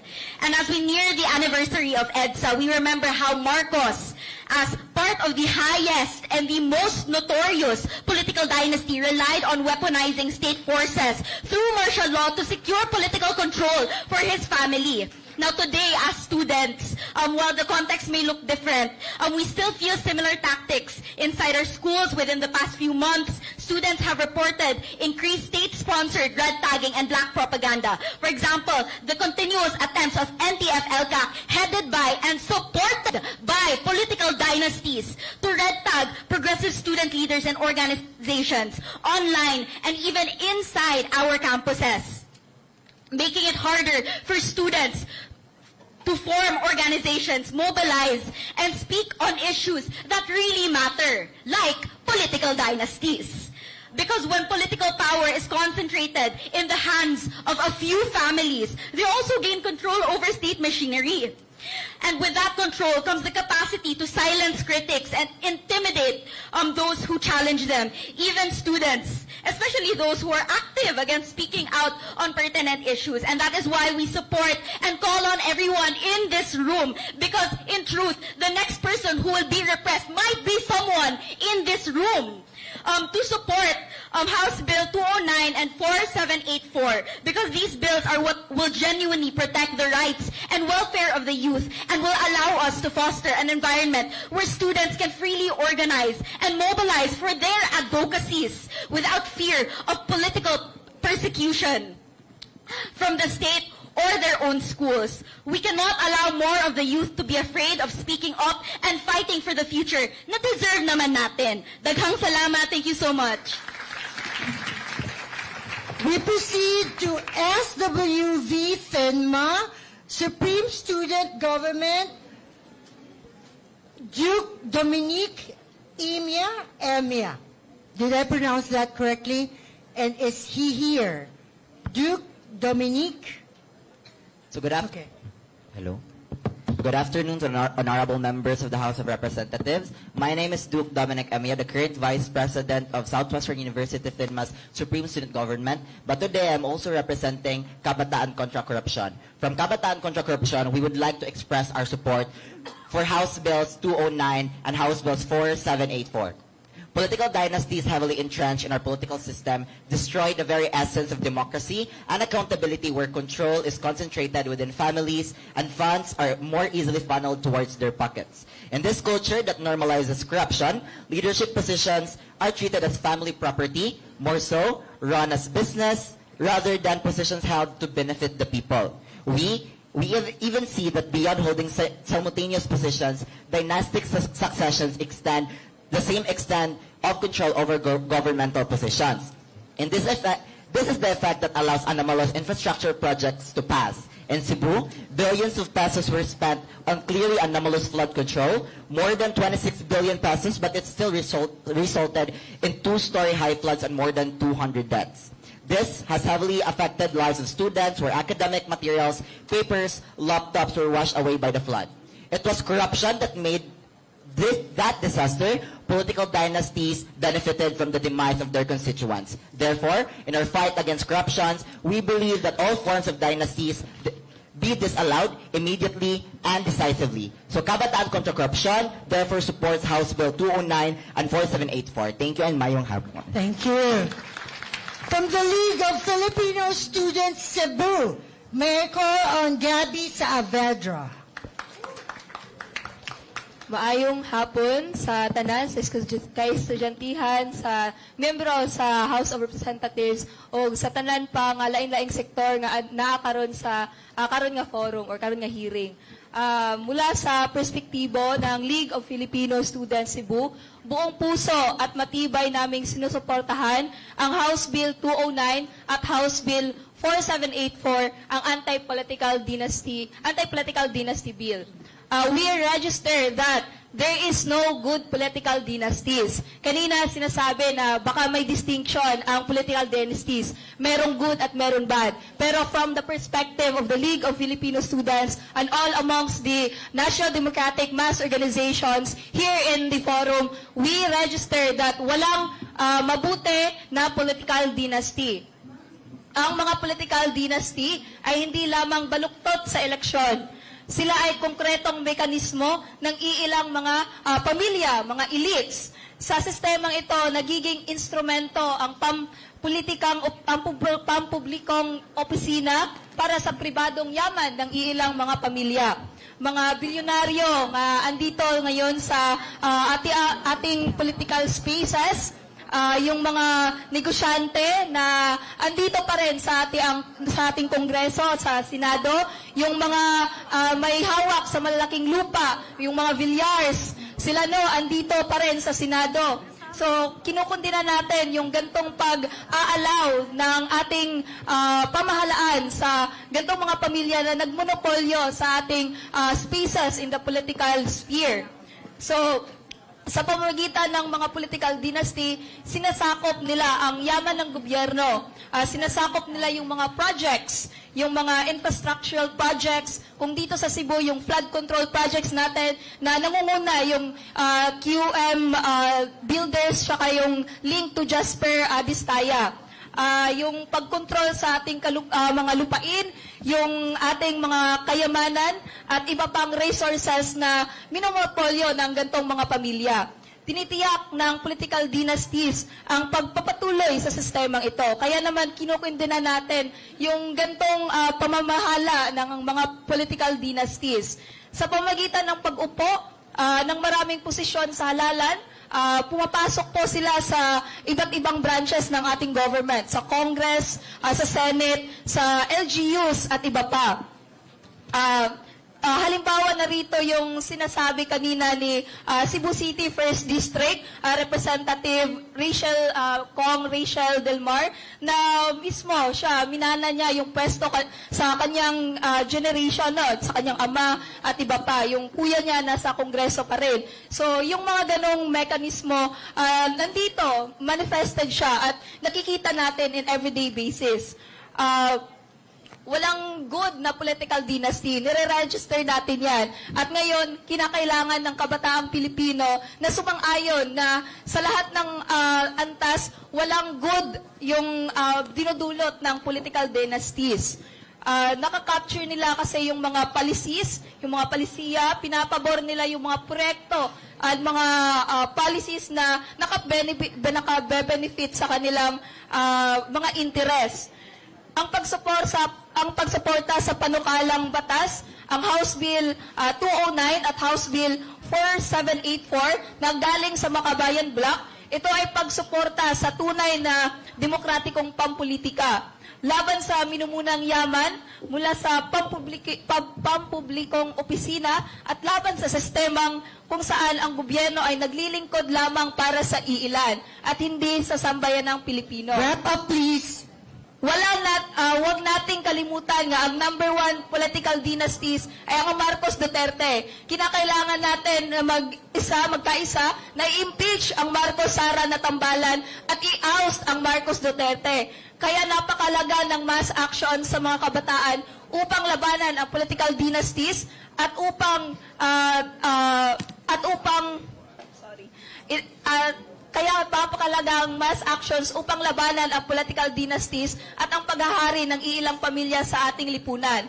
Inaanyayahan ko ang lahat ng kabataan ngayon at lahat ng iba't ibang sektor ngayon na sumali sa mobilisasyon ngayong Pebrero 25 upang itigil ang dynastic rule at ipaglaban ang karapatan ng marami. At tatandaan natin, walang pwesto ang dapat minamana. Walang kayamanan ang dapat ipamana. Ang kapangyarihan sa Estado ay para sa sambayan lamang. Kaya naman, lahat ng kabataan, i-impeach natin si Sara, i-impeach natin si Marcos, at i-oust natin ang tambalang Marcos Sara Duterte. Alright. Okay. All of you have position papers that you wish read or submitted to the committee, so take down our committee email. Committee.suffrage, you can spell that, you're UP kids. Committee.suffrage@house.gov.ph. We will get all your position papers so that we will integrate them in our deliberation. All right, the next speaker is from LP Youth, Matthew Avancenia.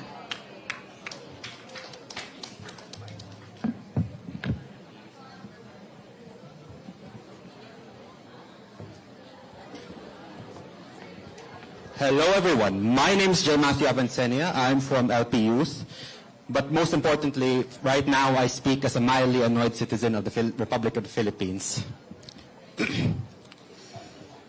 There is no greater teacher than history, and no lesson, I believe, embodies this need for this bill more than the tale of the great Qing dynasty. At the height of its power, it inherited a civilization that was richer and more advanced than any other nation on earth, but yet it was held hostage. Unlike the older dynasties of China, the Qing were ruled by the Manchu, a small group that ruled over an overwhelmingly Han nation, a recipe for disaster, as the Mongolian Yuan proved. As the world outside advanced, the Qing's nobility and leadership, too entrenched with their own power, to maintain that fragile power, they kept their nation ignorant. If you know history, it is no secret that the advancement of technology often coincided with the empowerment of the people. Higher literacy rates, economic mobility, and of course the Qing couldn't have that. They couldn't have their fragile rule challenged by an empowered majority. So the Qing in their hubris, so convinced in their own superiority, great and ancient, lost to an island on the other side of the world, with a quarter of the population and economy. The greatest civilization on earth was carved up like a Christmas ham, and what was once a beacon became synonymous with barbarism. It happened to us too. We had infrastructure, we had industries. When we became an independent nation, something that most of Asia couldn't say, when we became an independent nation, we had what most of Asia could only dream about. Now look at us. There's a bloody educational crisis in an era where information and knowledge flow much more freely than the tap water in Talamban. Meanwhile, look at those contractors. They have houses that would make the most hedonistic Roman emperors blush. Political dynasties may start with strong personalities, but oftentimes they fall into hedonism and compliance. Talent isn't inherited. A common joke I'd like to tell, you know, I'm a distant relative of Bruno Mars, and yet, when I sing, I sound like a mouse whose parachute won't open. We're encouraging kids who grew up in gilded cages, utterly ignorant of reality, to lead. And why should they innovate? Why should they get better if power is as guaranteed as Gucci and tax evasion for these people? We didn't throw a king, a distant president, and an emperor into the sea just so we could be ruled by 100 despots. Let's make politics competitive again. We are in a race. The world is progressing and changing much more quickly in the last 200 years than the rest of human history. We went from biplanes to space shuttles in half a century, and it's only getting more competitive out there. Give us the youth, a nation to be proud of, a nation that can still stand, a nation that will not be looked down upon for being backwards and dishonest. Give us a nation that our ancestors would be proud of. Rizal didn't die for this, nor did Bonifacio. Lapu-Lapu didn't die for this either. Thus, LPU Cebu and me, we support the anti-political dynasty bill, Bill 209 and Bill 4704. Thank you. Thank you. We proceed with, we call on Howell Villacruzes of Alianza sa Mamumuo sa Sugbo, Kilosang, Mayo 1. I'm sorry for those who wish to be included in the list because we are flying out to Cagayan de Oro City in a matter of 4 hours. And so, as much as we want to accommodate everyone, we can't. So, please email us at committee.suffrage@house.gov.ph. Yes, Mr. Villacruzes. Mayong hapon sa tanan. Ako ni si Howell Villacruzes, gikan sa Alyansa sa Mamumuo sa Sugbo, Kilosang Mayo 1, so Alliance of Workers in Cebu. So, kami sa Alyansa sa Mamumuo sa Sugbo, nagsuporta sa House Bill 209 o 4784. No? Sa mga aspeto nga una, broad siya og scope. No? It is broad in scope, meaning it covers local and national elective positions. Secondly, it is strict in definition, so dapat klaro nga katong second to the fourth consanguinity or affinity kay implement siya. Third, it should be effective in enforcement. Dapat klaro pod ang disqualification o ang mga penalties sa paglapas aning balaod nun. Kaupat, dapat protektahan siya or protected from delusion or protected siya from the loopholes nga pwedeng buhaton. Loopholes that could be created by the political dynasties that are now currently seated in Congress and in the whole state, in truth. Sa tinuod lang, kung makita na to, no, ang political dynasty is in the executive branch and legislative branch. Kung makapasa pa siguro sila law, basin na sila sa judiciary branch, no? So, we can never say that the judiciary branch is also rid of it. So, we believe that the anti-political dynasty bill should be passed immediately because, one, for sure, Sara Duterte is running to make sure that her father could get away from ICC. And their allies can get away unscathed from all the corruption and killings they have done during the regime. Secondly, Marcos Jr., as we have seen, once he took the seat of power as president, he cleaned up his family's cases of corruption. And we cannot allow that to happen all the time. And I agree with si Sir Ganiha, the one from Mandaue, that it is Filipinos are made to easily forget. We do not easily forget.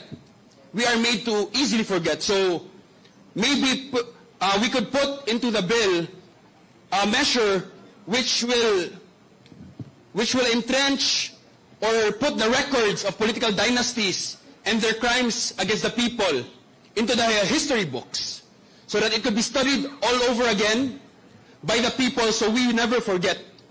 Because as a representative of the workers, we know our interest could be put simply into three things. First, job security. Second, living wages. Third, humane working conditions. But even one of the House bills filed by the Makabayan bloc supporting all those has not been passed because we believe that political dynasties are hindering it. Because political dynasties are one of the manifestations of what we call and what we analyze to be bureaucrat capitalism. Gipadagan ang atong gobyerno nga murag negosyo o gipadagan siya sa mga politikal nga dinastiya para pagserbisyo sa ilang mga kakuntsabo ng mga negosyante. ug dili ta dapat magpakahilom kabahin ani. And it is a challenge to the committee that what will happen after these consultations, what will happen during the 20th Congress, will decide if you are in the right side of history. History will judge you. It may be the case that political dynasty right now is all over the Philippines, but once the people emerge victorious, you will be judged by history. So remember that, and it is a challenge to everyone in this room, that the Philippine politicians will not move unless we make our voice clear. So it is a challenge to everyone to get organized, join your organizations, move within mobilizations, and push for the change that we want to happen in our society. Mora na, dahil salamat. Manitali pag-bisig sa tanan.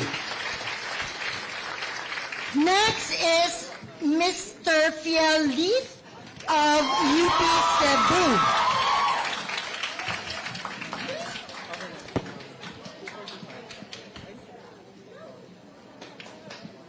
Hello, my name is Fial. I am the chairperson for the UP Political Science Society, and I promise to keep this sweet and short. Thank you. We would like to manifest our support for House Bills 209 and House Bill 4784 for three simple justifications. Because one, we have to ask ourselves, why do we still have to debate varied frameworks for the draft of the anti-political dynasty measures when the historical timeline in the Philippines has already shown great injustice since the past? That scholars have already published data, findings to show that local government units with political dynasties are directly related to poverty and underdevelopment. You learned that in your 151 and 152. But also, we have to see how political dynasties have entrenched not only the local systems, but all to the national systems and the relations between them. It shouldn't be a debate whether or not should we tiptoe around the policy. Should we give families some level of assurance that they can still run together? Should we still allow cousins to be in office? In fact, the policy should be blanket, should be comprehensive, and should be harsh. Because dynasties have been harsh. We shouldn't debate if it's second degree of consanguinity or fourth degree of consanguinity. Because the answer should be clear. It should be right there and adamant. Why? Because we've had the clear threat and the long overdue of a policy that has been promised to us since the 1987 Constitution. I think it is time that we should all rally behind a measure or a draft of the anti-political dynasty law that is comprehensive and immediate to all of the issues that we know, where political dynasties can't just train their cousins to be the next person in Congress, where they can't just convince the girlfriend of their boyfriend of their girlfriend to be the next person in the Senate, where they cannot just try to use all of the loopholes because we were too careful of our policies, because we wanted to be careful about impeding on quote-unquote representation for these people. There's power dynamics when people run for elections, and when families are allowed to continue, even if not through their immediate family, but even by the second consanguinity. These are harsh truths where you have the executive collaborating with their cousin in the legislative, appointing people who they want in the judiciary. These are problems that should be treated with urgency. So if the problem is, I might stop my friends or I might stop someone from allowing their granddaughter to run in office, that's a good problem to have. Because at the end of the day, leaders from the communities, from unions, from the farmers to different sectors will always emerge. What we have to do is to allow them to have the opportunity to compete equally, to compete fairly, because families, when they are big, will not be treating us peacefully. For all those reasons. Thank you. Our final speaker is Ms. Cristina Organiza of Akbayan Citizens Action Party and Gahum sa Katauhan. Where is Ms. Organiza? All right. Mayong hapon, ako si Cristina Organiza from Akbayan Citizens Action Party. Member po at member rin ng Gahum sa Katauhan. So, to our members of the lower house of representatives, magandang hapon din po. So, despite opportunities, ito po ay mula sa mga communities po namin. Despite opportunities over the more than 100 years of dominance by families, at papangalanan na lang po namin such as the Osmeñas, Gulyases, Uwanos, Calderons, Duranos, Martinez, and the like, statistics on poverty show numerous families across rural Cebu still struggle with inadequate income, access to basic needs, and opportunities for socio-economic mobility. Data from the Philippine Statistics Authority indicate that while provincial poverty incidence declined, it remains significant, particularly outside the highly urbanized cities of Cebu, Mandaue, and Lapu-Lapu. 7 districts in Cebu exhibit stark disparities in development, with areas in the southern part of the province often classified as lower income or lower class municipalities. Historically, political families have maintained long tenures in many of these districts, leading to critiques that entrenched political power has not translated into meaningful and inclusive socio-economic progress in the poorest communities. This starkly shows the inadequacy of a system dominated by the political families. The anti-political dynasty law is necessary given the systemic problem in which the rich remains rich and gets richer, while the poor remains poor and gets poorer. Our position, number 1, political dynasties is one of the root cause of persistent inequality. We assert that political dynasties where members of the same family occupy elective positions across generations contribute to governance challenge such as A, concentration of power and weak political competition, B, biased allocation of public resources and patronage politics, C, limited accountability to constituents, D, reduced innovation in local governance strategies. These factors can impede systemic approaches to rural development, livelihood programs, and poverty reduction, particularly in districts struggling to diversify their economies. Number 2, support for a 4th-degree restriction with safeguards. We support legislation that prohibits relatives within the 4th civil degree from simultaneously or consecutively holding elective office as a meaningful step toward preventing entrenched political monopolies, provided that the law is comprehensive and enforceable. Specifically, A, definition must be clear and enforceable. The bill should define dynasty in a way that captures not just immediate succession, but also circumvention tactics, rotation, substitution, and overlapping positions that political clans use to retain power. B, avoid loopholes that permit circumvention. Provisions should explicitly ban substitution, rotation, and immediate succession of relatives. This ensures the law prevents dynastic perpetration of political power instead of merely limiting concurrent office holding. And letter C, establish a cooling off period. A mandatory cooling off period requiring a full electoral cycle before a prohibited relative can run for the same or overlapping post will help break cycle of immediate political inheritance. And number 3, governance and service delivery. Breaking dynastic dominance should not be an end in itself, but a means to strengthen governance, performance, and public service delivery. The law should be accompanied by 1. Institutional reforms in civil service professionalism. 2. Transparent procurement and budgeting processes. 3. Support for community leadership and grassroots representation. 4.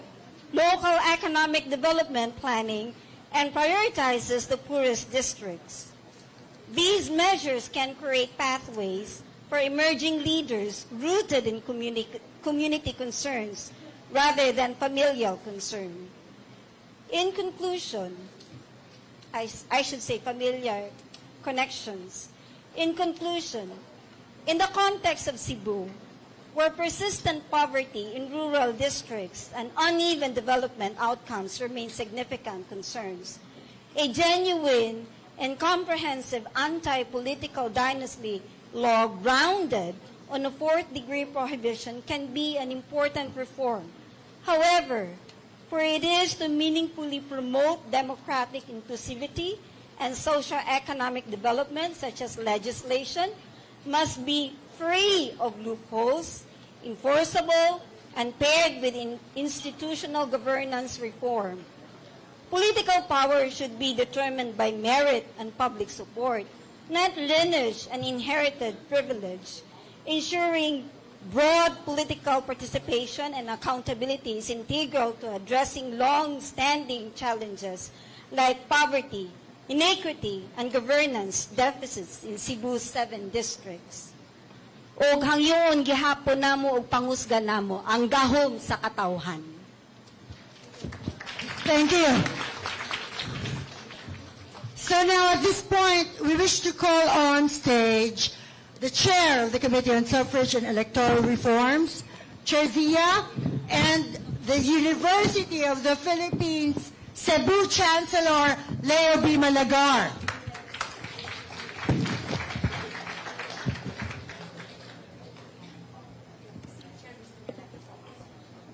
Okay, all authors and members of the House, kindly come up on stage for a photo opportunity with the one, the only, Chancellor Leo of UP Cebu. Love it.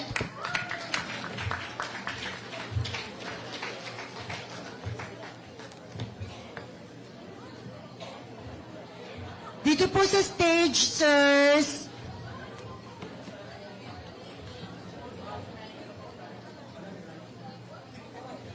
Again, reminding all of you to email us at committee.suffrage@house.gov.ph for all your positions. Ma'am.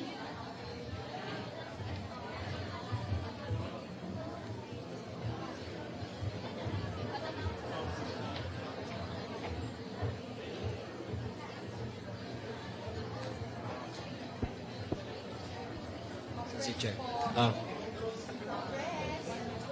Ma'am. So, on behalf of the committee, Chancellor Malagar, daghang salamat sa imong accommodation. On a very short notice, you responded to a positive way and allowed us to use your campus as a venue for the public consultation.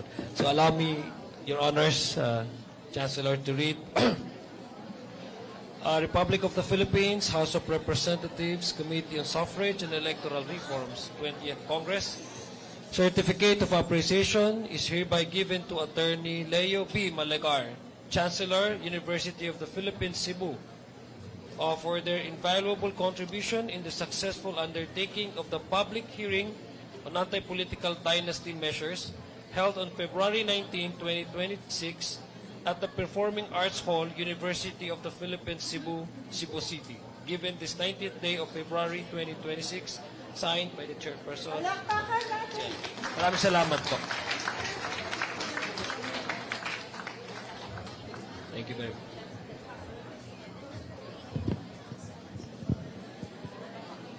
In sum, ladies and gentlemen, this public hearing, public consultation, fully 100% supports the institutionalization of prohibiting political dynasties. Not one speaker expressed support for political dynasties. Is that an accurate summation of this public consultation? All right, UP fight! Let's go! Thank you.